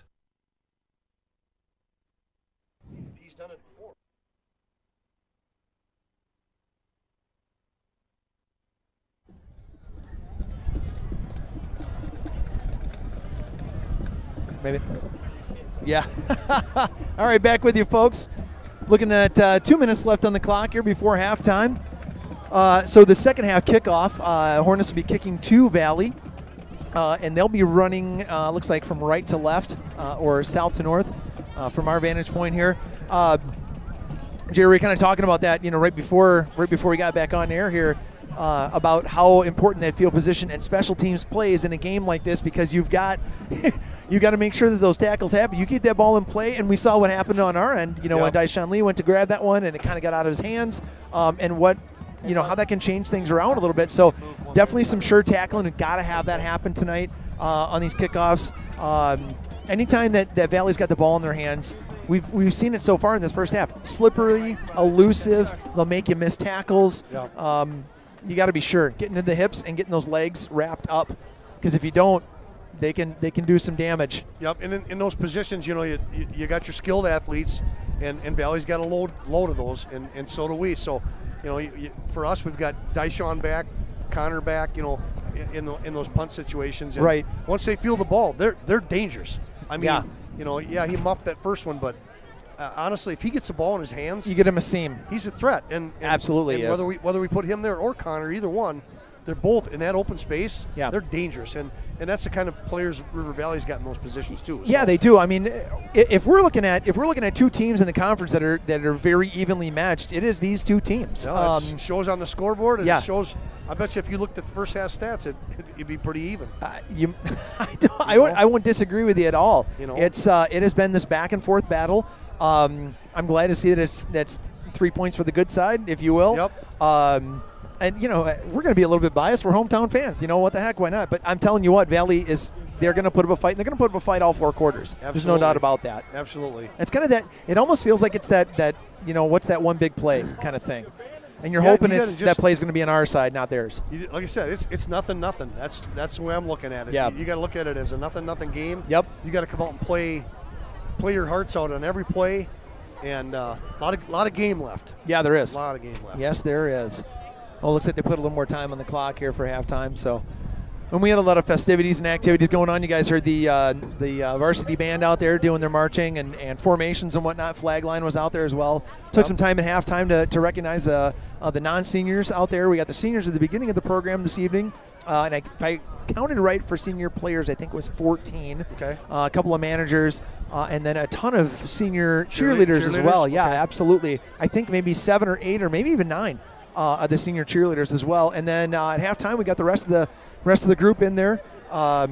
Juniors, sophomores, and freshmen in both the football program as well as the cheerleading program was to be included there. So nice tribute. Last regular season conference match that we have this evening. So kind of nice to see that, recognize those folks. I see Drew Paul's down there in the sideline, kind of warming up his arm too. You know, something he always got to be ready. You never know with you know, that quarterback position, or you know, if you want to try and save Connor's legs a little bit. You know, we've seen that you know this year too. So you got Sharon really trying Brock out here, seeing if he can go on that ankle. He's got his other shoe back on again. Yep. And, he's favoring it pretty heavily, but you know in his heart he wants to be out there. I know the competitor in that kid, and yeah, he is itching. If she gives him the no-go, you're going to know it right away from his body language. Oh yeah. Well, you got to do what's best for him. Absolutely, and, absolutely. And, you know, this isn't our last game, so if he can't go, we got you hopefully next week. Yeah, and you see him throwing the jacket on right now, and his you got to think that the best thing for Brock to maybe do right now, he's got to be one of the loudest voices on that sideline. Yep. You know, and he will be. And you know what? It's next man up. Whoever's in for him could be Wes Bosworth on that defensive edge position. We saw him come in and make a big play there right after Brock got hurt. Yep. If that's the case, hey, when Wes comes off the field, you got to coach him up. Yep. You got to tell him everything, what he's doing, help him out, give him any kind of support you can. Coming from you, that's great because you're the senior, he's a freshman, you know, and he's going to make some mistakes. Yep. He's a freshman, and you just kind of help him out, and sometimes that peer interaction is huge. And the other one, plus it keeps you involved. It keeps you involved in the game, even though you can't physically be out there. The other kid that you might think about maybe seeing some more playing time too might be Alec McDonald in the receiving core. Junior coming in, you know, he's been active on the defensive side of the ball, but also as a receiver. So we'll see if maybe he kind of fills in some of those gaps as well. And then you're right, Jerry. It's that next man up mentality. So we'll see what happens here. Yep, and he's out on kickoff, and I see looks like Dakota Paul's in on the kickoff team, and I wonder if that's maybe his replacement. And you see number 80. I think that's maybe Mitchell Woodman out there too. Bryce Hiller's on the kick for the I'm going to take a look here. I'm almost certain that is number 80. Again, they've got their weapons back. Vickerman and Tyler Woodman. And looks like Alt is deep. Yeah. So you got to have sure tackles here. He's dangerous. So here we go. Here's the kickoff from Hillers, and he's kind of going to make it a low liner and trying to go to that other one. There's a little bit of a. Let's see if we can get some guys down there. You got Dyshawn Lee first, Tyler Woodman, and somebody's looking for a hold. Wes Bosworth on the Wes tackle. Bosworth on the tackle, but Zach Vickerman on the return. Tackled by number 6, Wes Bosworth for the Hornets. So again, stepping up in those spots. You had Dyshawn Lee and you had Tyler Woodman down there right away, and then Bosworth coming in to clean up the garbage there. All right, so 1st and 10 from the 27. Yep, and it just takes a lot of discipline, staying in your lanes. Yep. You know, fighting through the blocks, and not letting that kid get outside. You know, that's really big. So here's River Valley, 1st and 10, at about the 27, 28-yard line. Shotgun snap it's been all night. Here's the handoff to Cleary. And somebody tried to tackle him, and that was Connor Ellenson who tried to get him down, and he's still going. Still going, big gainer. I'm telling you what, that kid will not drop. Pickup of about 8. Little tighter formation from River Valley, if you notice that. And again, the wind might be a factor in that, Jerry. You know, if you can't loft the ball down the field, and we saw a couple of times what happened when Wickman decided to try and chuck it down there, and we had a couple picks. So, like I said, I think you're going to probably see a little bit more of the run play, or maybe that quarterback keeper option from Valley tonight. Yeah, they're really tight in there. Shotgun formation again. And it's going to be a keeper. There it is. And who we got in there? There we go. There we go. That looks like Bryson Clarkson in on that one. He sliced into the backfield. Yep, he exploded. He exploded into the backfield and made a play. That was quick. Nice job. So third and 6, yeah. Yeah, they were looking at second and about, what, maybe 3? Second 3 or 2? Yep, so now we're looking at third and 6. A little less manageable yardage here for them. And again, if you can get in that backfield and disrupt, that seems to be our key this evening. Yeah, now they're going to go back and spread things out a little bit here, different formation. Double slot. Yep. Look for a little out pattern on the edge or a little flip. They're going to go to that out pattern. Yep, and Teague Perkins put the pressure on him. And there he is to help him up again. You know, here he is, left-handed quarterback trying to deliver the ball this way. That's already tough enough. Teague Perkins and Bryson Clarkson. And both those guys bearing down. Yeah. You're going to want to get rid of that ball fast. Those are a couple of big dudes with a lot of mean coming in at you. Yeah, huge stop there. Yep. So that's 4th and 6, punting situation. 32-yard line. I got to believe they're going to punt. Yep. This time we've got Connor Ellenson back deep. And he's going to creep up a little bit. I think they're still going to punt. And they did this last time. They give you that look like they're going to go for it. Yep. And then Wickman will drop back. And they can. Yep. So watch him kind of do a running punt on this maybe. Kind of a rugby style. Yeah, well, he's going to just boot it. And Ellenson's going to get it on the fly, and here we go. There's some space. Yep. Nice run. Nice run back. To midfield. About an 11-yard gain on that. So, yeah, Hornets will take over the really good field position at the 50-yard line. Nice job there. If you could have wrote the script for that, you couldn't have wrote it any better. Yeah. Come out. You knew you knew you were kicking the ball to Valley. Let's get a 3 and out, and let's get the ball back to our offense. So that's awesome. And keep that momentum going. I mean, you got to know that going into halftime, the kids were pretty jacked with that 3-0 score, but they know it's not enough. They know that you can't count Valley out for any quarter whatsoever, and so here we are back on offense again. Slot receiver to the top of the screen. Clarkson single to the bottom. And it's a quarterback keeper straight at the middle. And he's still going. Yep. Nice, about 4-yard gain on that. Nice pickup. And again, if you're going to continue that script, the script is now let's do something with it on offense. Right. Let's move the sticks a few times, get her down into Valley territory a little. Yep. We're already in Valley territory right now. If we can get it down in there a little deeper, maybe punch it in for 7. If you can't do that, we'll take another long field goal. Yeah. So now we're just seeing Alec McDonald here coming down to the bottom of the screen. So we talked about maybe who might fill in for Brock Lewis there. So you can see Alec in there. Sam Bosworth to the top of the screen. It's going to be a handoff to Aaron Davis, and he's going to gain about 2.5. Yep. Yeah, and we mentioned it in the first half, that next guy up mentality. Right. You're going to have dings. You're going to have injuries. Obviously, Valley's had those too. Yeah. With Glaudeman being out for 3 weeks, and somebody's got to just step up. That's what you got to do. Yep. So 3rd and 4 here. We saw that when Connor got hurt. Yeah, we did. Yep. Drew Pauls had to step into that spot. So pistol formation again. Slot receiver to the top. That's going to be Nate Fogo in the slot. Clarkson to the bottom. Bosworth to the top. Shotgun snap comes back to Ellenson. He's looking to throw. And he's going to get rid of it. And he's going to go over top. It's going to be Sam Bosworth. Got him. Wow. Sam Bosworth. Wow. That was a great concentration. He adjusted to the ball. The kid actually had really good coverage. He did. That was Cole White on the coverage. And right at the last minute, you saw Sam keep the focus on the pass and bring that thing in and give us great field position. That's gigantic. That was a gigantic. Great throw and a great catch. And what does it do, Jerry? It sustains the drive again. It does, and we're deep in their territory. Yeah, we are. Bosworth at the top of the screen. We're sitting at right about the 13-yard line. Hand off to Aaron Davis. He's going to try and get up the middle, and guess who's on the tackle? Number 9. Oh, I don't want to call that number. I don't want to call that number. But again, you got to give that kid credit. He's out there with an injury. Trying to play through it. Big game, big rivalry. Yep. 2nd and 9. Davis gains a yard on that, and we're right back up to the ball. Ellenson's going to be back under center again. And then it's going to go to Hillers, and Hillers is going to get some room. Nice run. And here he goes, and he's going to be in for the touchdown. Hornets. Hillers. Wow, that's what I like to see. Way to make it hurt. Oh my goodness, he would not be denied. Yep. Man, that was nice. About a 14-yard scamper for Bryce Hillers. And he got hit, and he just kept the legs pumping. Man, it was great to see. Bouncing and bouncing, and you saw a lineman putting a hat on people. Yep. Receivers blocking downfield, and now we're here for a point after touchdown. Let's see if we can make this a 10-0 game. All right, so here we go. Lining up for the PAT.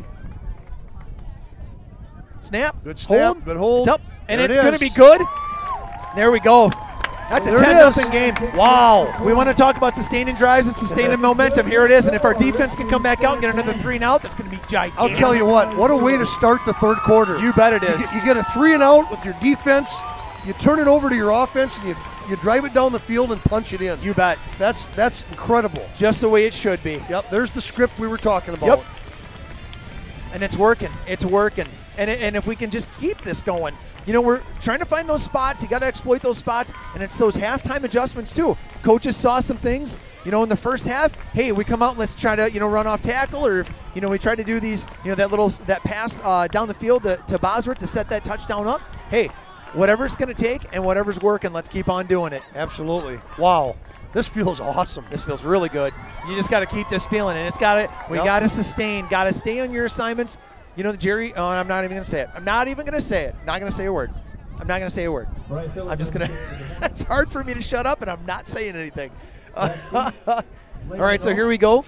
Hillers again with the kick. We got 8:10 left on the clock in the third quarter. Yep, got to keep that momentum. That's the biggest thing. 8:10 to go. A lot of third quarter left, and let's see if Hillers can put this one in the end zone. What a way to strike early. Nice high kick, and it's going to be Alt. That's Alt, and he's got wheels.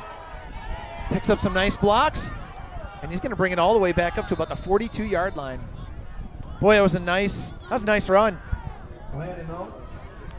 31-yard return. If he's back on the punt, kick it out of bounds. Yeah, I know. Kid's got wheels. Yeah. Kid's got wheels. Yeah. He does. Tyler Woodman on the tackle for the Hornets. All right. Got a couple of kids in there on the kickoff team. Younger bodies getting in there. 1st and 10 Blackhawks. 42-yard line.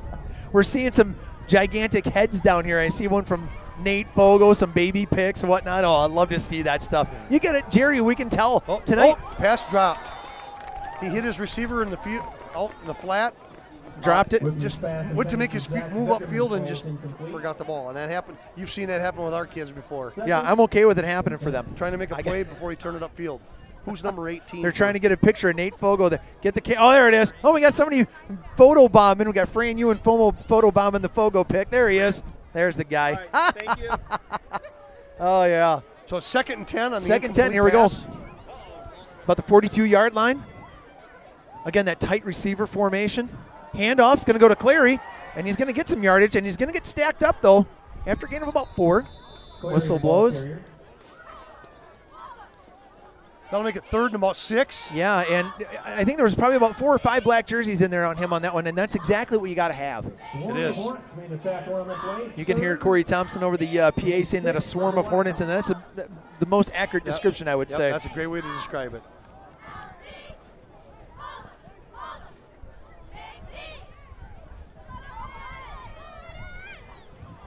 I got to check in on the live feed, Jerry. I haven't checked in to give some shout-outs. I apologize to you folks at home. I'll be checking in on that right now, so stick with me, folks. I'll be right there with you. Okay, we got a little cycle package. Nobody down, no down lineman. Here comes the pass. It's wobbled, and he's going to make it. He's going to make the catch, and some yards after the catch. Alec McDonald on that side. It's a pitch and catch to number 14, Cameron Smith. That'll give him the first down. All right. Yeah, Eric Ritten coming in from Milwaukee. Just enough time to deliver that ball, and that kid was wide open in the flats. Francis Lemley, Lizzie Forehand, Teresa Carlson from Foley, Alabama. All right, 1st and 10 on about the 38. Got to hope that the defense can kind of tighten some screws up here and put a little pressure on Wickman. High snap. He's going to give it to Clary anyway, and Clary's going to go in and get taken down by Colton Stibbe. Stibbe's got to be careful to go a little maybe lower. Ruth Forehand from Chippewa Falls again. Brad Walsh, hey, coming in. Rory Schultz checking in. D'Angelo Jackson. Brock Banker. A couple former Hornets checking in tonight. Love to see that. Thanks, you guys. Betty Emanuel. Evan McDonald. Half of Richland County, no problem, he says. All right. Second about 8. Tight formation again. Here comes the pass. Get a hand in his. Get there. There we go. Nate Fogel in. Fogel. Oh, the ball's down. loose. The ball is loose. Oh, they're calling him down, but Nate Fogel. Man, that was big. That was huge. Number 18, Nate Fogel coming in with the sack, and we were thinking it was a sack and we strip. got penalty flag too. Oh, tell me it's on Looks Valley. like holding. Looks like holding. Let's see. Let's go with Valley. Could be either way though. There we go. Oh man, I got to hold my breath every time those guys get out there. Tracy Peterson. Thanks for checking in, Tracy. Alonzo Torres. Who else we got here? Man, a bunch of people chiming in. Dora Castillo was waiting for that. Dora Castillo coming in from Uruguay as always. Colton Wilson, PDC up on Broadhead. Judas 7-6 at the half. Wow. Did not expect that. Did not expect that. Holy cow. Well, you know what? Any given Friday, Jerry. Any given Friday. All right. So third and about 18 for River Valley. Psycho package coming in again. Trips onto the, and there's got to be a hold. Yeah, here comes a hold and the sack, and we're going to take the sack and the loss of downs anyway. Boy, that was nice penetration. Yeah, it was. Beautiful, beautiful. Yep, this one's probably going to get declined. Ooh. And you see Wickman walking off the field, and he's holding his back. Yeah, he's still holding his back. All right. So fourth and about 20, let's see where we're at here. Fourth and about, 25, 28. They got a ways to go. 5:42 left in the third. Punting situation here for Valley. Connor Ellenson back deep to receive this punt, which will be by Wickman, who, again, like I said, when he was going off to the sidelines, he was holding his back, rubbing his back. So I don't know if he got bent wrong or something. And he just kind of pooches. And he's going to run it out, and he's going to yeah, there's that pooch kick. And it's going to be Ellenson who's going to let it drop. Oh, yep, man. That's the danger of letting it go. Yeah, it is. Yeah, you kind of live and die by that sometimes. That'll take us all the way down to about the 6 or 7 yard line. 6 yard line, it looks like. I thought he was maybe going to grab that and try to go with it, and then he just let it roll. So, Jerry, we mentioned this before. You know, we kind of get down in these positions. Hey, it gives us an opportunity for a 94-yard drive for a touchdown. So let's see what happens. It does. I got to. I don't know. I'm not sure if the smiles come off my face yet in this in the third quarter. Yeah, our producer just said, "Hey, it helps the time of possession." Yeah, that would be. Keep eating up clock, baby. Yep, 5:11 in the quarter. Deep in our own territory, but we got to work our way out of it. Clarkson to the bottom, Bosworth to the top. Pitch play out here to Bryce Hillers, and he's going to try and get around a guy. Nice move. Here he goes. Ooh. Could have been a late hit, but they're not going to call it, and that's all right. But Bryce Hillers with a nice run of about 8 yards on that. Stuck his foot in the ground, planted, got a guy to miss, picked up 8. Took it out to about the 16-yard line, kind of got us a little more breathing room. Yep. Good play. Nice pitch from Ellenson, too. Right on the money, right where it needed to be. McDonald to the bottom of your screen. It looks like Sam Bosworth to the top. Going to be I formation here. Keep an eye out for Aaron Davis to get this. And there he is, right on cue. And he got maybe a half a yard on that. So 3rd and 1. Glaudeman and Clarion on the tackle there. Brought down by Roland Rettke, the Blackhawks. So 3rd and about a yard and a half, Jerry? 2 yards maybe? Yep. And 1 for the Hornets. Well, they're calling it 1, but if it's 1, it's a long one. Bryson Clarkson bringing in the play. Big play right here. Oh, big 3rd down. We can move them sticks. That'd be huge right here. It would be sustain the drive. Sustain the drive. Going to spread it out a little bit. Fogo in the slot. Bosworth to the top. Clarkson to the bottom. Shotgun snap. And it's going to be an Ellenson keeper. And he's got enough for the 1st down and brought down by Glaudeman, who gives him a hand up. Good sportsmanship there by Glaudeman. That's good for a Hornet first down. There we go. Love to hear Corey Thompson on the PA talk about that. And again, sustaining the drive, Jerry. Sustaining the drive. 3:43 or 3:44 left on the clock right now. Yep. I don't know if I mentioned much about the offensive line, but I'm going to do it right now. Absolutely, we are. You know, last week it's pretty evident that they struggled. I mean, Platteville had an edge, and tonight you're seeing a different story. I mean, you are. They are playing well they as are, a team, and that's what it takes. It starts It starts in the trenches, both defensively and offensively, and communication up front, and yeah, the whole thing. So they're getting their job done. That was Hillers on the carry, and not much there. He had to stretch it out a little bit, and then you could see Valley got a little backfield penetration on that one. And again, we keep talking about these Valley athletes. They are quick. They're not maybe the biggest guys out there, but God dang it, they can get to the ball fast. They're hanging their hat on speed. No doubt. They are, and they are fast. This is going to be an end around this side, and not a whole lot there for Aaron Davis. Aaron Davis on the carry. Right back to the line of scrimmage, so no gain on that one. Zach Zuckerman and Landon Rackney on the tackle. All right, well, 3rd and 9. 3rd and 9 for the Hornets. Probably a passing situation here, you would think. So we'll see what we dial up here for offense. See if Valley jams those receivers or kind of plays back a little bit. Yeah, that Connor Ellenson, Sam Bosworth connection's been a big already tonight a couple times. So yep. Maybe we'll go back to the well there. Oh, man. Oh, that's going to be a – oh, and there comes a flag, too. Got to have time to do it, though. Still somebody doesn't know. Yeah, I don't know who's got that ball. And it looks like it's going to be River Valley. Is there a flag? There was a flag, so I got to see. And is it going to be a hold or is it going to be – let's see what happens here. This could be interesting. This could be interesting. I want to see what. Oh, they are. Yep, they are saying the flag or what? I don't know. Ball on the Hornet 20-yard line. Well, there was a flag on the field, folks, and now there's not, and so turnover, and it's going to be Valley ball at the 20-yard line. God darn it!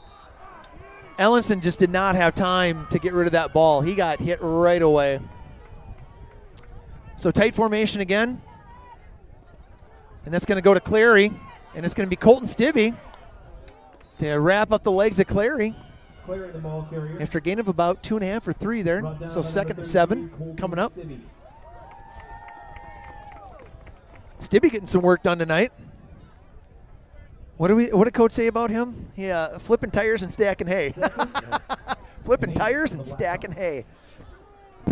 Yeah, he's been all over the place tonight. Yeah, he has. He's been him. I mean, we've been calling his name and Perkins and Clarkson, and then Ellenson, we've been calling him out a little bit, getting Brenninger's name in there, Fogo.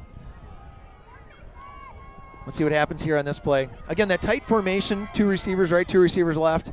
Shotgun snap. It's going to go to Clear. No, it's going to be a keeper this time by Wickman. And he's going to gain a few on that.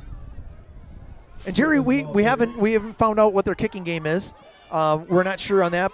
This is going to bring up to about a 3rd and a long, 2 or 3. And so if they don't get the first or lose some yardage here, you got to wonder what's going to happen on their 4th down, but I guess let's take care of the 3rd down first. Just under a minute left in the 3rd quarter here. And again, we talked about Valley. You can't count them out. Even if you're up on them 10-0, you can't count them out. This is going to go to Clary, and he's going to get the 1st down and more, and he's going to get in for the touchdown. Touchdown, Blackhawks. God darn it, just like that, folks. Yep. Off the turnover. Turnovers are big. They are huge. And right now it's a 3-2 advantage us, but that advantage was huge for Valley to get into the end zone on that run. You can't give them the ball in that kind of position. Nope. Oh, I hate to see that. Well, now you're going to see their kicking game right here on the extra point.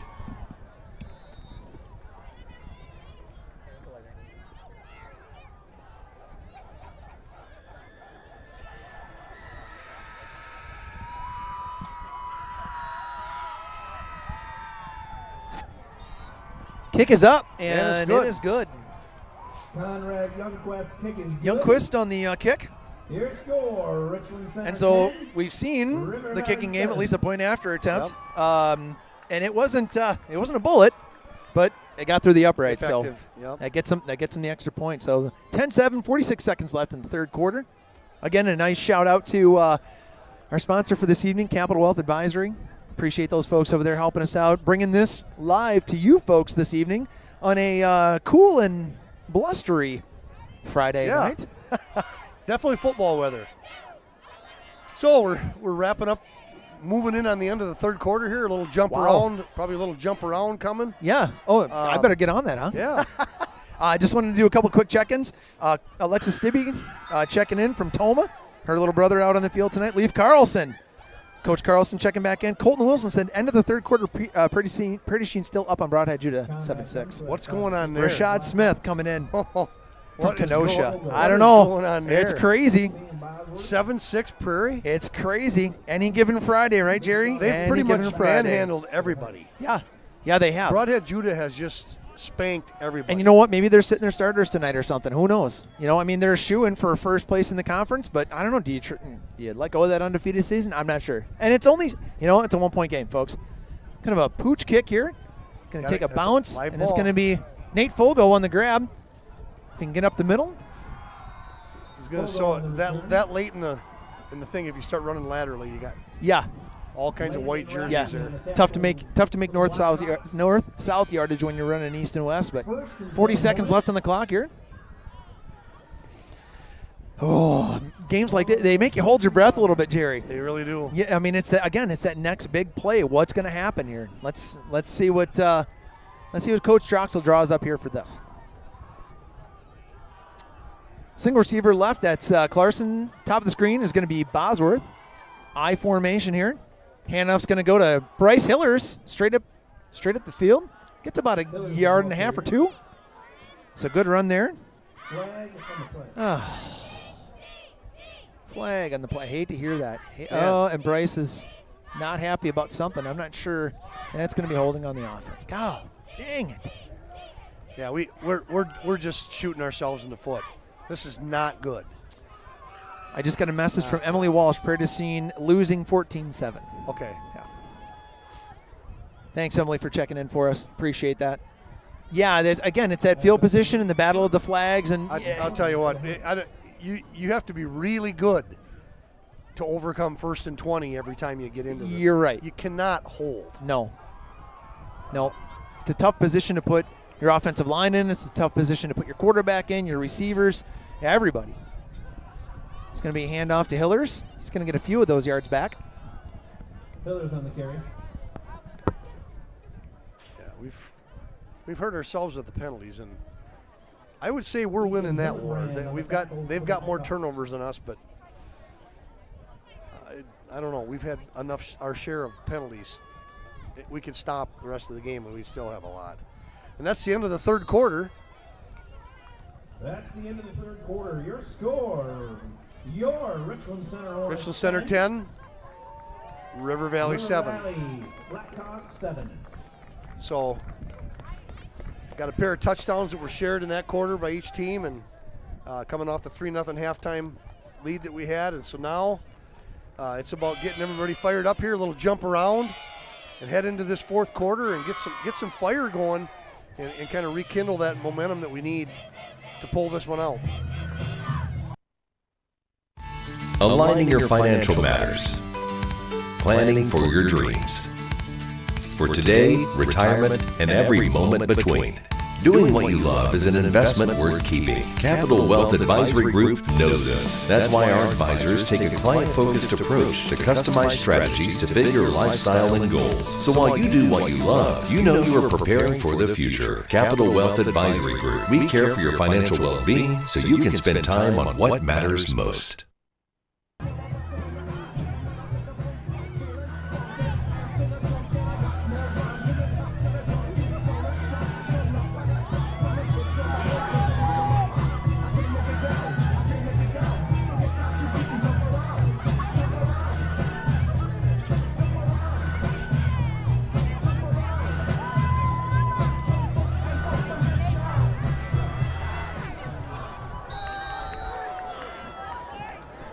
There it is, folks. A little jump around, and we're ready to start the fourth quarter. Ellison's back to pass. Looking for Fogo with the completion. Sideline. Woohoo! Big pickup on the play. Man, we needed that. Yeah, we did. That picks up some huge yardage after that penalty. Now we're looking at about 3rd and 6. Nate did a good job of pulling that ball in. Yep, securing it. Tackled out of bounds. 11:36 left on the clock. Yeah, 35 and counting. We've had a good night through the air so far tonight. Yeah, not bad at all. Some big yardage, some big plays, and kind of mixing it up a little bit, which has kind of kept the River Valley defense a little bit off guard. have to loosen that secondary a little bit and honor those flats because we've been attacking them. Play honest. Fogo in the slot this time. Ellenson in the shotgun, that pistol formation. Going back for the pass. And he's going to try and take it himself. And he's going to get some yardage. And he's going to be awfully close to that first down yardage. Yeah, really maybe about a close. yard short. Fourth down, maybe a Fourth yard. down and about a yard, it looks like. Boy, decision time here for Coach. Oh, we got a flag. Imagine that. If this is going to be holding, I'm going to puke. How is this illegal? Boy, Jerry, I was going to say, you know, at the third quarter, they didn't do much. But you know what? Fourth, you know, at the end of the third, now into this fourth, the pink flags have been finding their way out there. God, we've had way too many. Yeah. You know, there's something to say about just letting them play and. 3rd and 11 for the Hornets.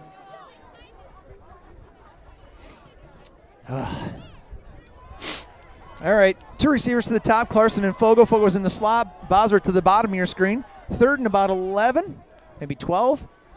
It's going to be pass. Oh, man, and Connor had. So call, yeah, I was going to say blow the whistle. Quick on the flag, slow on the whistle. Slow on the whistle, yeah, you're right. Quick on the flag and slow on the whistle. Come on. For protecting the quarterback, they sure weren't real snappy on that one. Well, there's a loss of yardage here. We're kind of back to about where we were with that first down holding call. Yep, this is not good. Hillers has got his heels on the goal line right now. Valley's going to come away with some pretty good field position here. Yeah, they're going to try and they're going to look for, you know, if Bryce does, oh, it's a low snap. Good thing he didn't put his foot down. Ooh, nice punt. What a kick. What a kick. Not a and good bounce. Not a great bounce, but it's going to go out at about the 47. And no return, which is nice. Kicked it away from the receivers, and I think, Jerry, in that position, that's about the best you could hope for, really. I really do, too. And, keep that ball out of Alt's hands. Yep. He's a weapon. He's dangerous in open space like that. Yeah. Boy, that's probably the best thing we could probably hope for coming out of that deep in our own territory. So. Yeah, that was a rough one. Now it's back on the defense. Got to answer right here. Got to have a stop. And, just under 10 minutes to go in this game, and our defense has been in this position before. Yeah, they have. Motion here, and it's going to be a run right up the gut, and that's going to be Clary. Where's the whistle? There we go. There it is. Gain of about 1.5 yards, 2 yards on that one for Clary. He kind of just got stood up right on that 45-yard line. So 2nd and 8 coming up here for River Valley. Yeah, you see Wickman coming in. He's not kind of strange gait. Him coming in from the sideline with that play just didn't look like he was. Maybe a little tightness in that back or something. Might be a little dinged up from some of the hits. Well, they jumped. There's it. Yep. Yeah, that's what that. All right. That's it. That's the one. Is that how you call that? It doesn't were you waiting for that one? Just go one way. Yep. Looks like we got 14-13. Broadhead Jude over Prairie du Chien with 6:35 left. 14-13. A 1-point game there. Wow. And I remember talking to the Broadhead Judah coach about this. He said that was their last game going to Prairie, and that's a heck of a ride for those guys. Yeah, it is. That's about I think we said about 2 hour and 15-minute ride to get over there for them. And if I think back, that Prairie du Chien defense is pretty good. I mean, they're not bad at all. That was a defensive battle right to the end, and we just pulled it out right at the end against them. And so, we didn't get a lot of offense in that game. Yeah, they're no slouches. Their defense is pretty good. Watch for this pitch out to this side, but no, it's going to go to Cleary again up the middle. Boy, did he find a lane. Wow. I think that was Connor Ellenson in on the tackle. Yep. He found a lane there, got those 5 yards back, definitely. So 3rd and about 8. Boy, need a huge defensive stop here. Huge defensive stop would be great. Would be awesome. Yeah, we got to turn it over here. We got to get the ball back. Yeah. Yep. No doubt.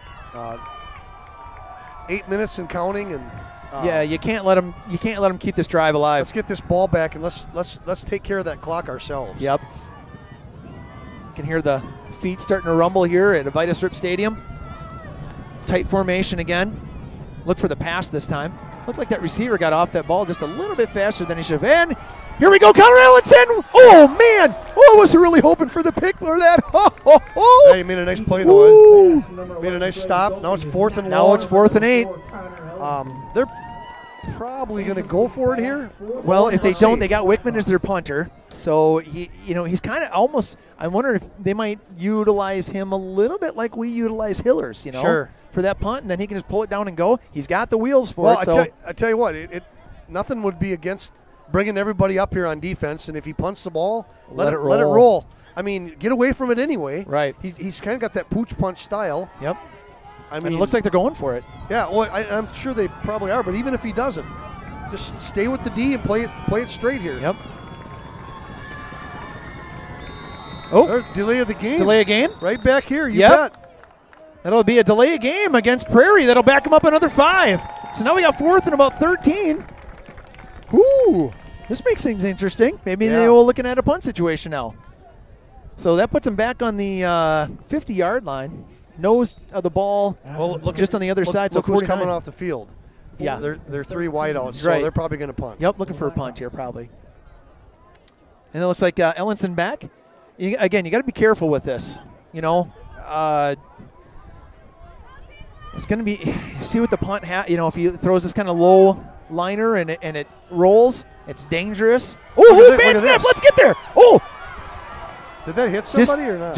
No, don't even touch it. From it. Oh, what are Sam. we doing? Why are we doing? I don't know. Get away from it. Just let it die. Yeah, that's it. Cookie's talking to him right now. Being told too. Yep, Cookie's telling him right now. Just let the ball die and get away from it. Even if you get blocked into that and your foot hits it, it's a live ball. To Sam's credit, he's probably thinking the ball may have gotten tipped by one of our players. Maybe, I don't know. Yeah, but everybody's yelling, stay away, stay away, get away, get away, get away, get away, get away. You just gotta really. Yeah. That's a tough one. That's a tough one. Oh, makes me nervous. All right, so here we go. 1st and 10. Man. All right, so the ball's sitting on the 36.5-yard line, I formation. It's going to go to Hillers up the middle. Nice run. Yeah. Nice run, yeah. He got 4 good yards on that, and it was a tough run. He took a couple knocks. Again, the Hogs up front open up some holes for him. This is where you get in the huddle, you look those guys in the eye and say, hey, this is where we win the game. Yep. Right now. I'm looking at the guys that are going to win this game. Yep. You guys. Yep. The Hogs. Start putting a hat on everybody and let's move this ball up the field. Yeah. And ball security is huge here. It is. Bryce is, he's let go of the ball a couple of times this year, and you got to just think, dude, whatever happens, just hold on to that thing. It's going to be Hillers. And guess who?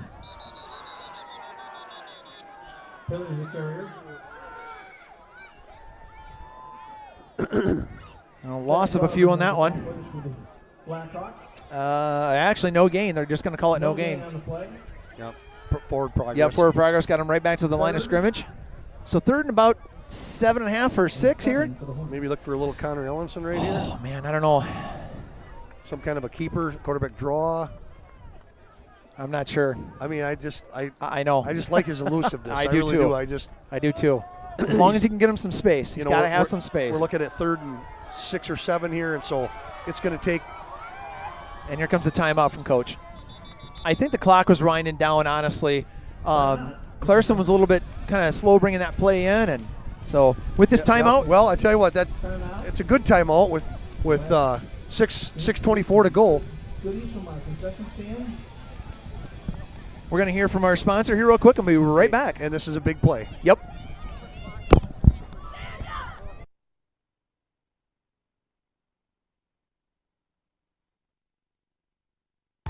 Aligning your financial matters. Planning for your dreams. For today, retirement, and every moment between. Doing what you love is an investment worth keeping. Capital Wealth Advisory Group knows this. That's why our advisors take a client-focused approach to customize strategies to fit your lifestyle and goals. So while you do what you love, you know you are preparing for the future. Capital Wealth Advisory Group. We care for your financial well-being so you can spend time on what matters most.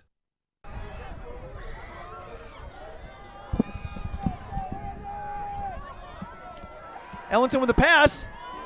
And that's going to be Nate Fogle with the first down and more. What a play. Woo-hoo-hoo-hoo-hoo! Tell you what. Yeah, baby. Coach Troxel called that timeout, and he dialed that play up. Exactly what a beauty. what we needed. What a beauty. Wow. Pushed out of bounds by number 21, Cole White. And somebody, I'm not sure who that was that went out of bounds from the Valley side of, but he went over the bench, and there's a kid laying down on the ground right now, and we're hoping he's all right. Right at the end of that play. Sitting right at the 50-yard line are the Hornets. Oh, Jerry. Oh, what a play. That was huge. Tell you what a great timeout. Yeah. What a gigantic play. I formation here. Ellenson under center. Going to Hillers. He's trying to find a seam to the outside. He's still going. Oh, man. Just got brought down. Somebody grabbed a hold of him. 56. Is that Runyon? 56 is Runyon. Yeah, back to the line of scrimmage is about all he got. Yeah. I'll tell you what, he had to work to get that. Yeah, he did. As a matter of fact, no gain at all. We're inside of 6 minutes. River Valley has all 3 of their timeouts, so Center's got 2. Yep. This is going to get interesting. Really interesting. And it's been interesting already, Jerry. I tell you what, it really has, and it's been an electric evening of football. Yeah, it has. If you have been able to pay attention and get on board with us here, wow, it's been great. 5:34 and counting on the clock. Ellenson, shotgun formation, that pistol formation. Pitch back to, man, and he dropped it. Just get on the ball. Oh, scary. Yep. Woo. I might have made more strange noises this evening, Jerry. I got to tell you, I know I don't have any fingernails left. They're gone. They're out. Yep. Oh, 3rd and 15. Big play here again. We got that first down from that pass from Ellenson to Fogo to bring up that first down to get us to midfield, and now we're sitting at about the 45-yard line, 15 yards to go to get the first. Well, and they keep the drive sustained. And the big thing here, you hope we can pick it up, but if we don't, you just don't want to turn it over here. Right. Because you can use your punt game, pin them down a little bit. Yep. Here comes the pass. Ooh. And Ellenson got tagged on that. Bosworth is going to try to come back for it. And he won't be able to get to it, so it's an incomplete pass. And Hillers is over there in the backfield kind of shaking up just a little bit. And he's our punter. So let's hope that his leg is okay. But he's kind of hobbling right now. You see that? Oh, I don't like to see that. Stretch it out. Yep. Stretch it out. I think he's just shaking up a little bit. Let's hope it's nothing major. And don't be afraid to do what you did earlier tonight, Bryce. Find a sideline and kick it there. Yep. Because these guys are weapons, especially 10. Yeah. Let's just hope, he can get it away from him. A good snap would help. And it did. That's a pretty good nice punt. High end over end, but Alt's going to catch it. And he's going to find some space. Oh, you hate to see this. Get on him. Let's go. You got to tackle him. He's still going. All the way back to midfield. God, dang it. I got 191, Matt. Hey, folks, we gotta give you guys a huge shout out. 191 viewers tonight. Thank you so much for checking in. Shane Miller, I got to give you a tip of the hat here. Shane just let us know. I'm thinking, Shane, you mean Broadhead Judah, Prairie du Chien, but you got Broadhead Judah, Richland Center, but 22-13 Broadhead Judah. So I'm guessing they probably won that game. So just shy of the 50 and the 49-yard line is Valley. And again, defense has to step up here huge. It's 4:26 on the clock. Keeping those receivers in tight. Now we got motion is Alt, and it's going to go to Clary. And he's going to get about 4 or 5 on that one. Yep, all 5. Again, defense, if there were ever a time, it's right now.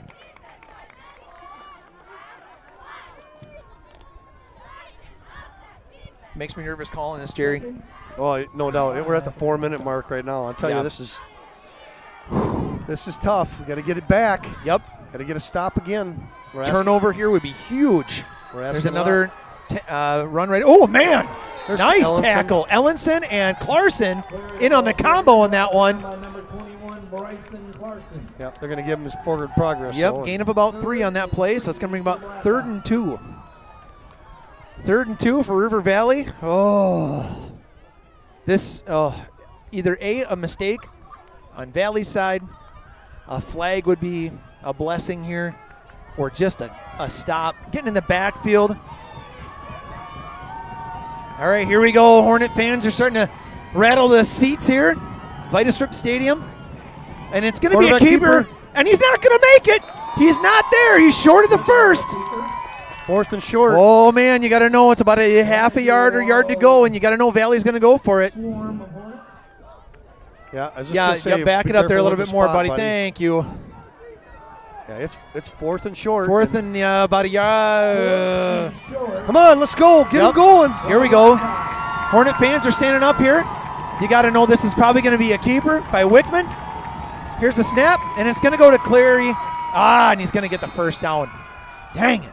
Yep, that was a big pickup. That was a huge pickup for them.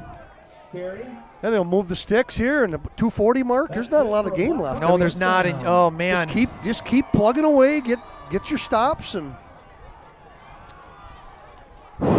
like we said, you can't Ball's count at out the Valley. 40. Come on, they're hurrying it up. You can see the Valley is hurrying it up right now. They've got 3 timeouts. Yep.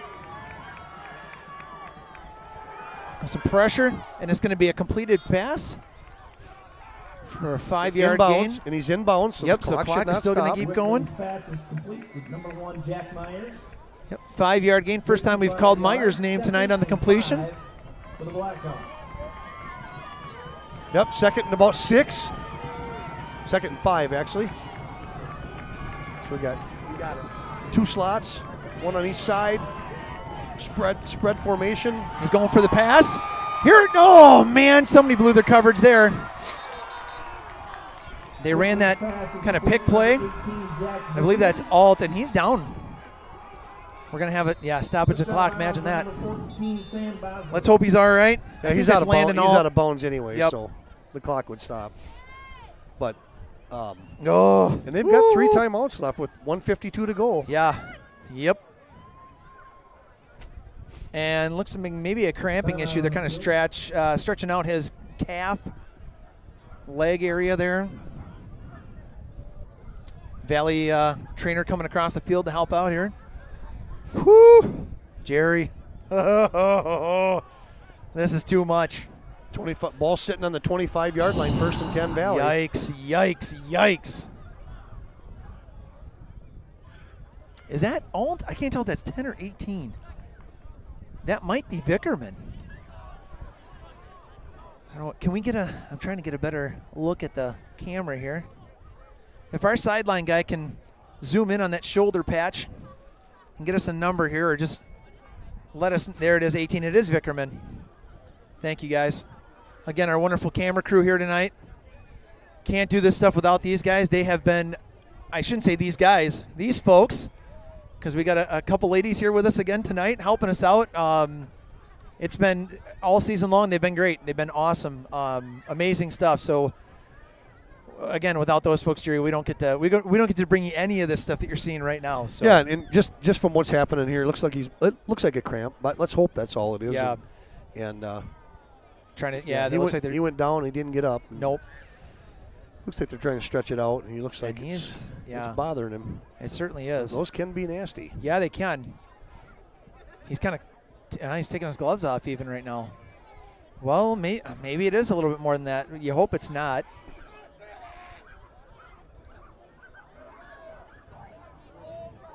Yeah, so that's Zach Vickerman. He's a junior, 5'11", 175. Shane Miller, end of the Broadhead Judah Prairie du Chien game, 22-19. Wow. Wow. You know, maybe Prairie's turned it on at the right time, getting into the postseason. They should be, right? I would imagine that, yeah. Wow. Turning it on at the right time.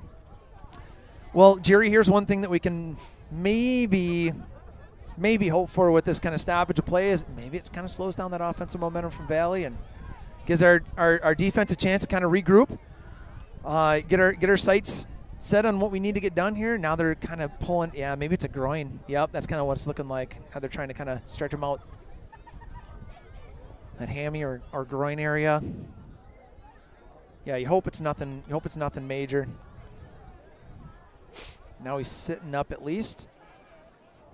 Maybe they're going to try and get him up off the ground here. He's moving his legs around a little bit. Hoping he's going to be okay. Still working on him. You can see, though, Jerry, from his kind of his facial expressions, it's nothing too comfortable for him right now. Yep, I agree. Yeah. Gee, hope it's nothing too bad. So we're looking at 1:52 on the clock right now, fourth quarter. Valley's on the drive here, 25-yard line, 1st and 10.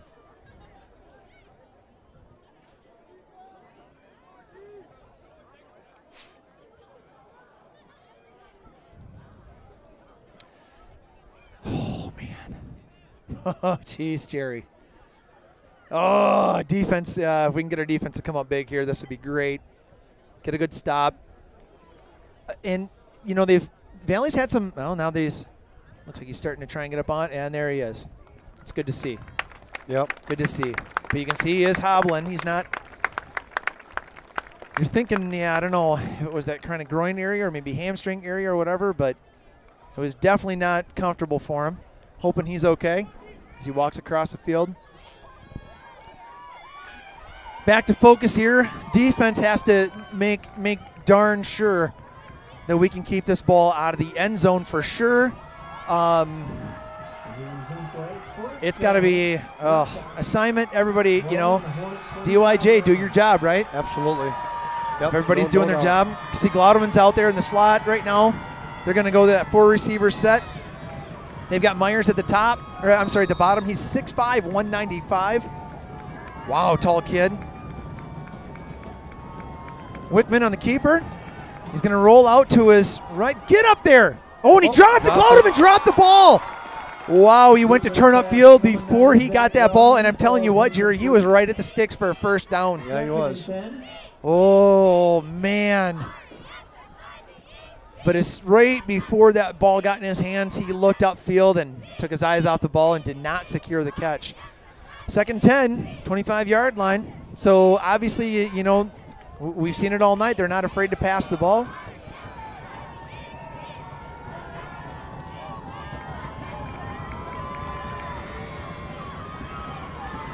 Alt in motion here, and it's going to go to Alt on the around. Yep, so we got to get over there. Got to get over there. Alec McDonald. Woo! Nice play. Alec McDonald comes in to make the initial contact, and it looks like we're going to have a timeout by River Valley. Yep, he's going to use one of those 3 that he's got. Yeah, he is. So this brings up 3rd and about 7. Kind of a big play here. Get that clock stopped. Ball was tackled in bounds. And yep, 1:35 left on the clock. So that first down play, you know, with that incomplete pass, didn't take much time off the clock. This one didn't take much time off the clock either, so we're sitting at about $1:35. 3rd and 7, you got to think, Jerry, you know, they get any kind of positive yardage on this, you're probably going to go for it on 4th down. I mean, again, we don't know what their kicking game is like. We've seen a point after attempt, and that's it. So, yeah, I just said I gotta believe this is a 2-down situation. I would agree with you. I don't think that they've got the type of kicking game where they can put one through from here. If they get a little closer, yeah, then different story. Obviously, it ties the game. Yep. But they're looking for 6 here, and they're trying to get. Yeah, they are. They're going to use 2 downs to get it if they need it. Glaudeman's in the slot on the top of this top side. Wickman's going to go back to pass, and he's looking for Glaudeman in the end zone. Turn around, and he's out of bounds. Out of bounds. Out of bounds. Incomplete. Anyway. Incomplete. Out of bounds. Woo! Connor Ellenson was all over him in the coverage. Nice coverage on that. Yep. He went up when Glaudeman went up to get the ball, and there's that Jim Leonard Award nominee, and he's showing you why. 4th down and 7. One thing we do, we got to get a better pass rush. Yeah. He had all kinds of time to throw that ball. We've got to get some pressure, and they had us locked up pretty well that time. And yeah.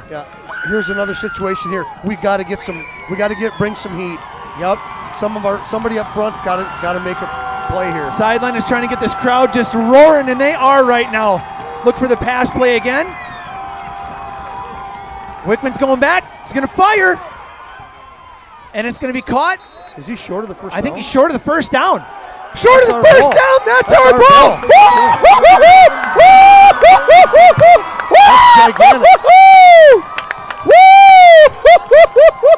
Oh, yeah, baby. Wow. Oh, here's now they're bringing the chains. Oh, really? Come on. No way. If they get the first down on this, Jerry, I'm going to puke. I'm going to puke if they get this first down. He did not look like he got the yardage to gain on that. I'm telling you what, where he went out of bounds. Oh. Yeah, that's first down, Richland Center, baby. Woo! Yeah, baby. Yep. No. Holy cow. You got to look at the situation. 122. 122. 2 timeouts. Yep. They got 2 timeouts. Yep. So they're going to stop. They're going to burn them. They are going to burn them. You know they are. They're going to be ripping at the football. So you got to hang on to that football with both hands. Yeah, you do. You got to wrap it up. I mean, yeah. Ball security here is the most important thing. Yep. They're going to be stripping and putting a hat on the ball. And first down yardage if you can get it. Yep. But yeah, ball security is number 1. So you're going to see probably run. Oh man. Ellenson with the keeper. Gain of about 2 on that one. They're going to call it Here timeout comes Valley's right away. timeout right away. So 1:16 on the clock. And they got another one to burn. But I tell you what, Jerry, best thing we can have happen here is after this, they burn their other timeout and then we get a first down. That's best case scenario. Oh, yeah. Best case scenario. And man. And I'm going to tell you what, if we get forced to punt, if it gets to the 4th down and you kick the ball out of bounds. Yeah, you do. You don't let 10 touch it. Nope. 10 can beat you. Yeah. I mean, I'm not kidding. He's that good. You're absolutely right. Absolutely right. You do not want him have the ball in open space. Nope. Wherever he is, you kick in the opposite direction. Out of bounds is what I do. Yeah, right. I mean, I'd rather have my D. I really would. I'd rather have my defense decide the game than open space. I mean, it's just. You're right. That's one thing about special teams in general. I mean, it goes both ways, but boy, lots of things can happen. I'm just looking ahead. Yep. We get a first down, it's over. Another run. Connor Ellenson gets another. He's still going. Yeah. That's all right. Now that whistle's going to blow. Again, they're stripping. They're trying to pull that ball out. Timeout with 1:05 left. I like your optimism better than mine. I mean, get the first down. I'd run another sneak and get a first down here. Absolutely. Then it's over. Then it is. Yeah, that's the nail in the coffin. That is the nail in the coffin.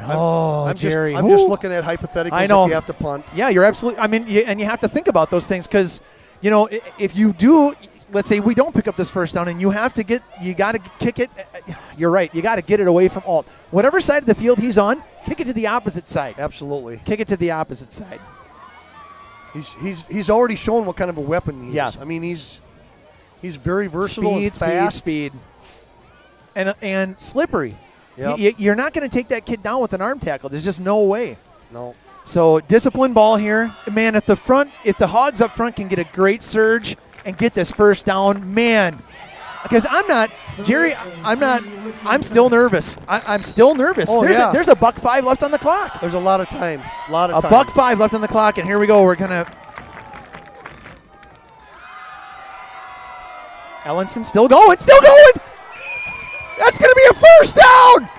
Is it first really? down, Richland Center, and that's a ball game, gosh. baby. There's your ball Woo! game.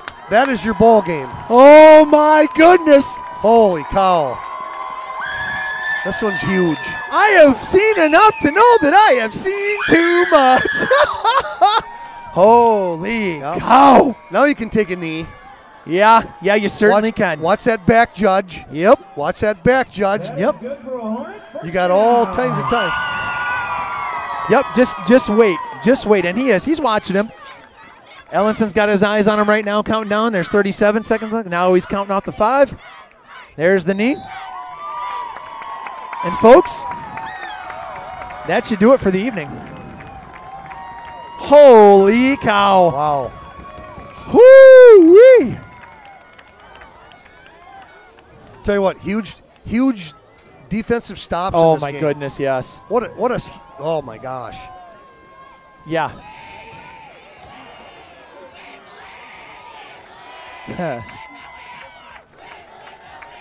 There's the student section. There it is. Boy, that one's sweet. Wow. That is sweet. And I'll tell you what, you talk about playoff implications. Yeah. This has it because both teams come in 5-3. Right. Now Valley goes in at 5-4. We're going at 6-3. Second place in the conference. You got a little bit better shot at maybe a home game. Yep. I guess we'll find out early in the morning, won't we? Yeah, and it's going to be real early in the morning. So listen, folks, we're going to try our best here. We're going to try something new tonight. We're going to try and see if we can get an on-field interview with Coach after the game here. Our producer, Matt, is going to try and see if he can talk with Coach Troxel afterwards. Oh, my goodness. Shane Miller, nice to see RC in the playoffs. You bet it is, Shane. Appreciate that. Man, are they jacked. Wow. Holy cow. Look at those kids. Look at those kids. That's a big win. This is huge, man. Yep. It's been a while since we beat these guys. Yeah. I don't know when, I but can't it's tell been you. a while. I don't know. I don't know. And, hey, here's the other thing we're going to say, and we'll say this all night long, and we have been. Oh, woohoo! Got some former high schoolers cheering us on. Jerry, Valley is nothing to sneeze at. They're a talented that's team. a good football team. They are a very good football team. Nate Fogo coming over to give Sharon a big hug. Love to see that. Yep. They're a solid squad, no doubt about it. Talent across the board. Really, really good players down there. Athleticism all over the place. Jerry getting a little loving up in the stadium here. You bet. Gotta love it. Gotta love it. Hey, there we go. Good to see you, Mr. Schultz. Woohoo!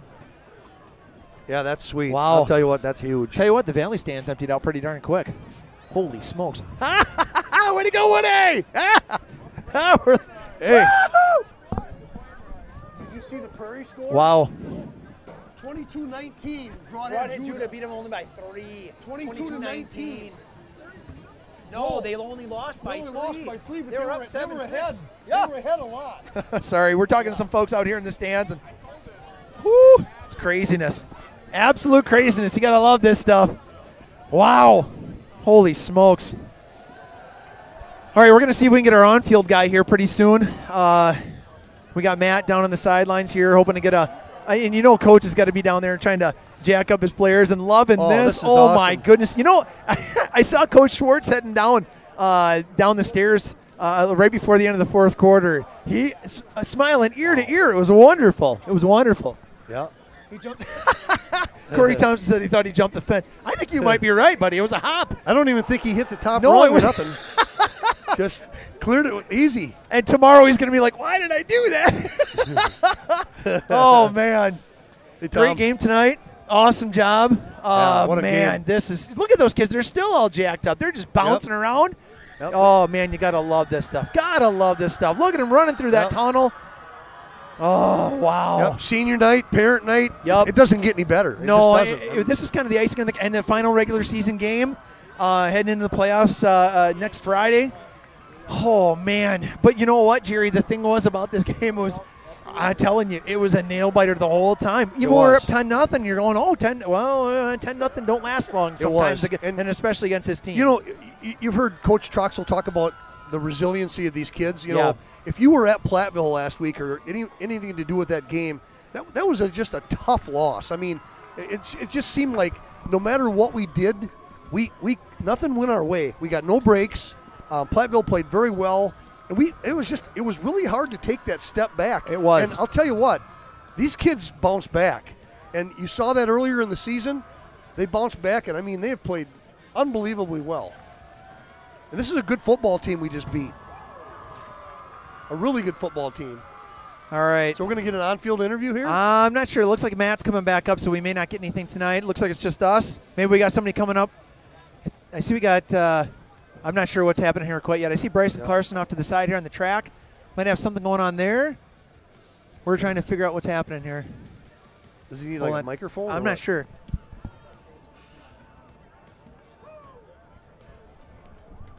We're still trying to figure it out here right now, but we'll see what happens if we get somebody coming up. He thinks that's the last time we beat him was 07. 07, yeah, you might be right. It's a very good possibility. My son had a pick 6 and we beat him 8-6.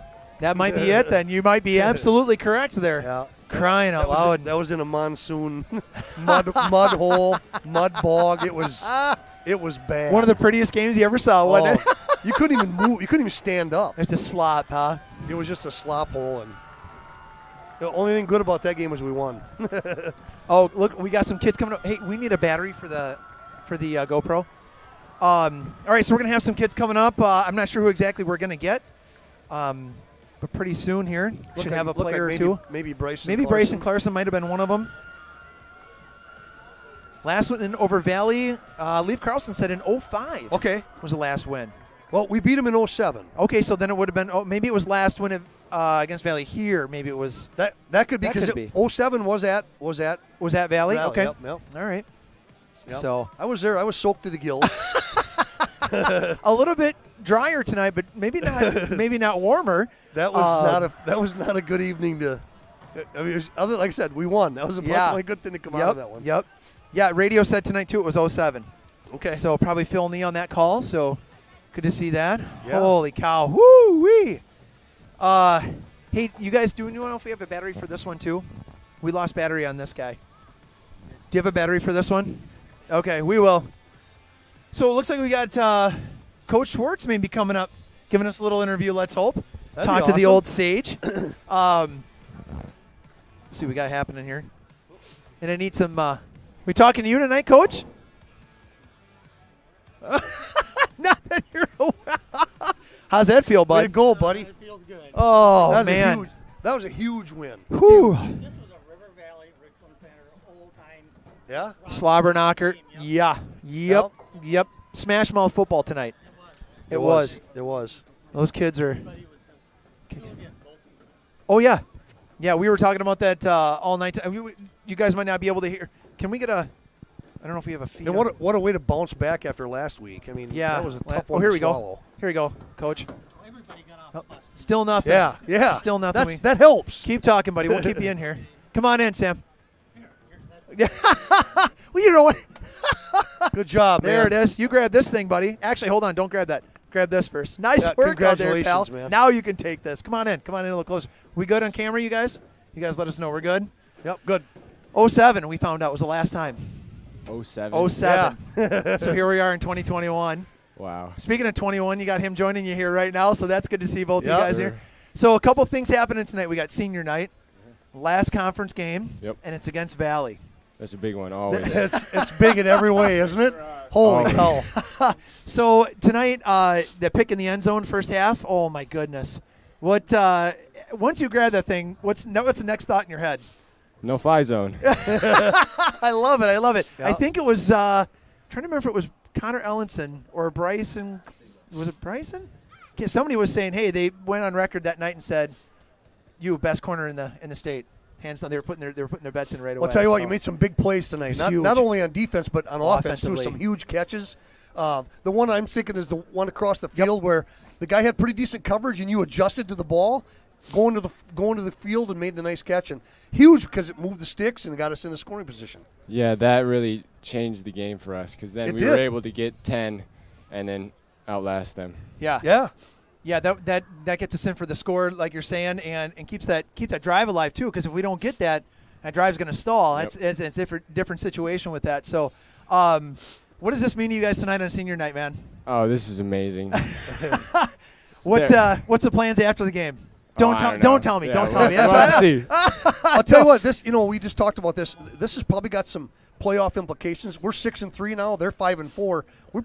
We might be right back here next week. Yeah, that's huge. There's a good chance of that. Yeah. And what does that do for you guys' mentality if you're prepping for next week? Oh, it just lightens the burden on us. We don't have to get out so early. We can just stay here and relax. So we can get into the zone earlier. Keeps the head in the game. There's no place like home. Exactly.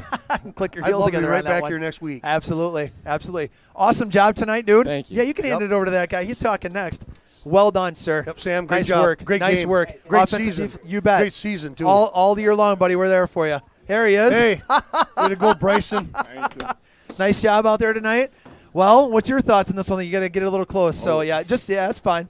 What do you think? Not too much. I mean, we were going into this, our mentality, we had a good week of practice and everything. We were prepared for this, and this has been years to come. I mean, my freshman year, we haven't got our game versus Valley at home for a long time. Yeah. So it was definitely something else, and it was good to see the come out. Yeah. Yeah. What was the icing on the cake tonight? What do you think? I don't. It was just we were preparing for this for a long time coming, and there's nothing they were gonna do to stop us or let us not get it. So I love that about it. attitude, man. I'll tell you what, we were on the edge of our seat the whole game. It was exciting. One play that defensively that really sticks out to me, you and Connor Ellenson combined on a tackle, I think it was on Clary.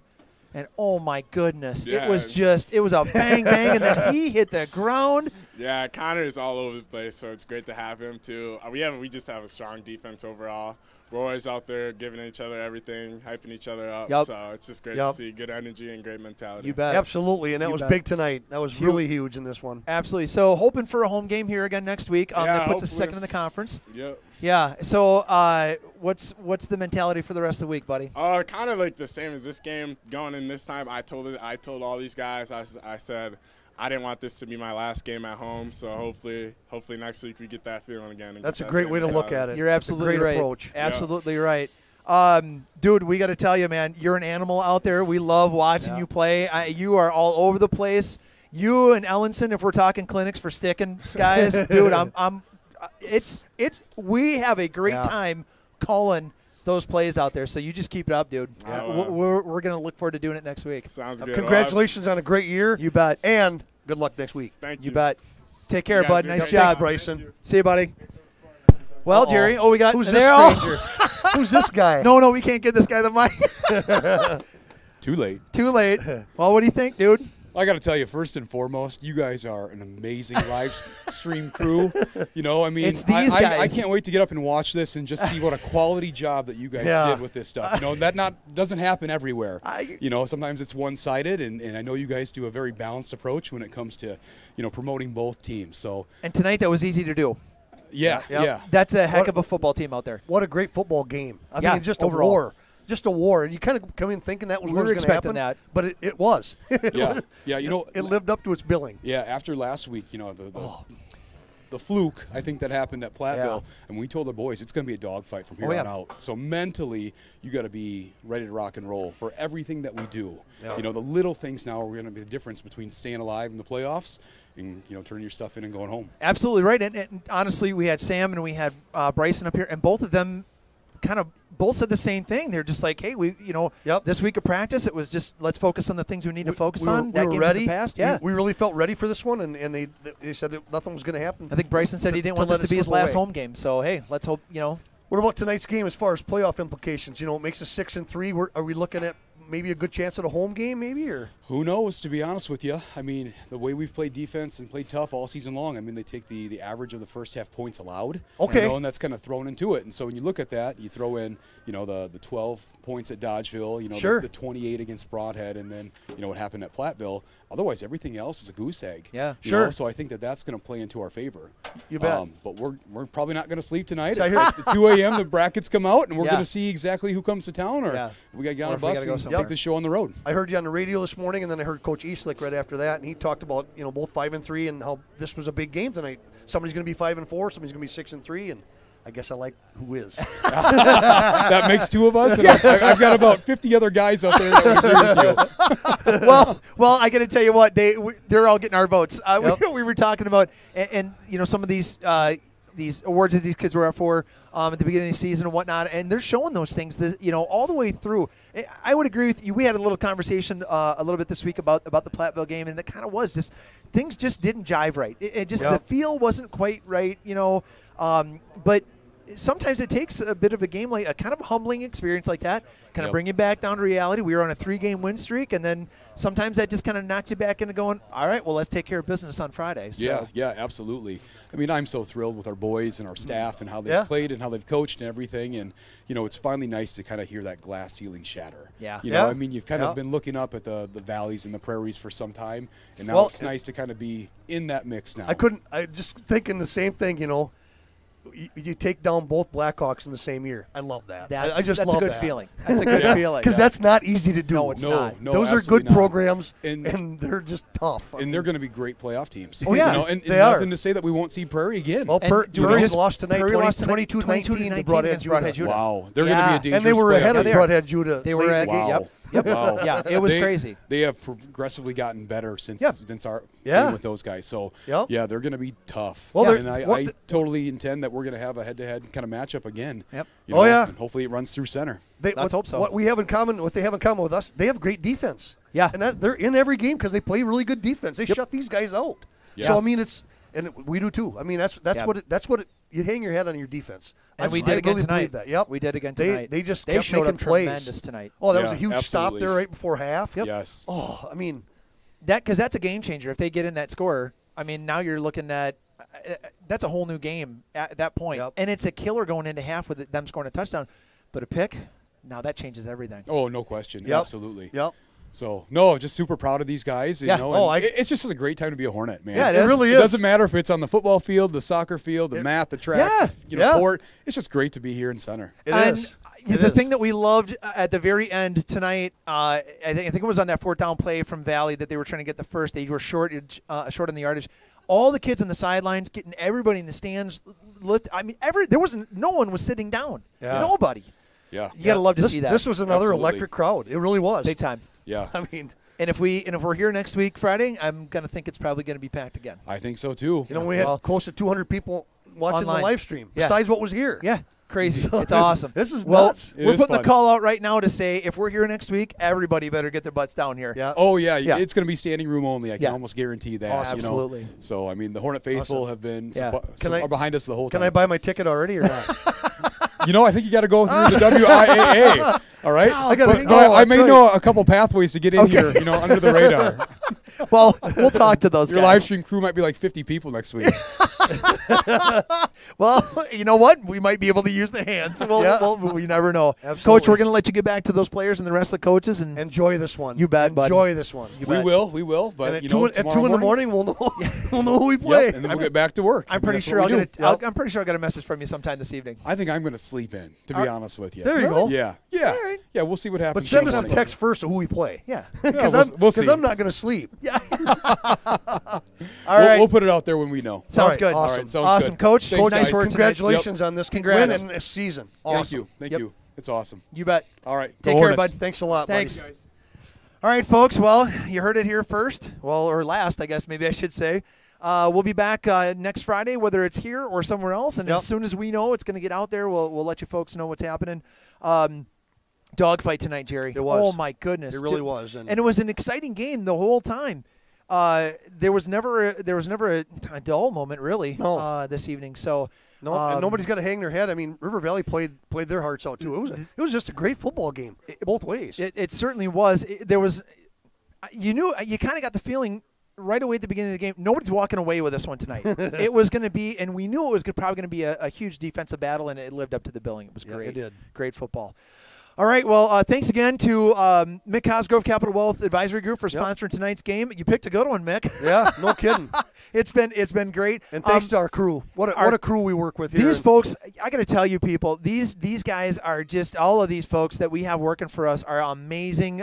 So our hats off, literally, I guess mine, hats off to them. For doing everything that they do, and thank you to all of the sponsors this year that have helped us out with this. Next week, I think we already have we got somebody filling in for the sponsorship. If we win next week, and we'll have another playoff game, we'll see about a sponsor for that one as well. So tune in next week, Friday. Yep. Same bat time, same bat channel. About 6:45 or so, we'll go live, bringing you playoff football.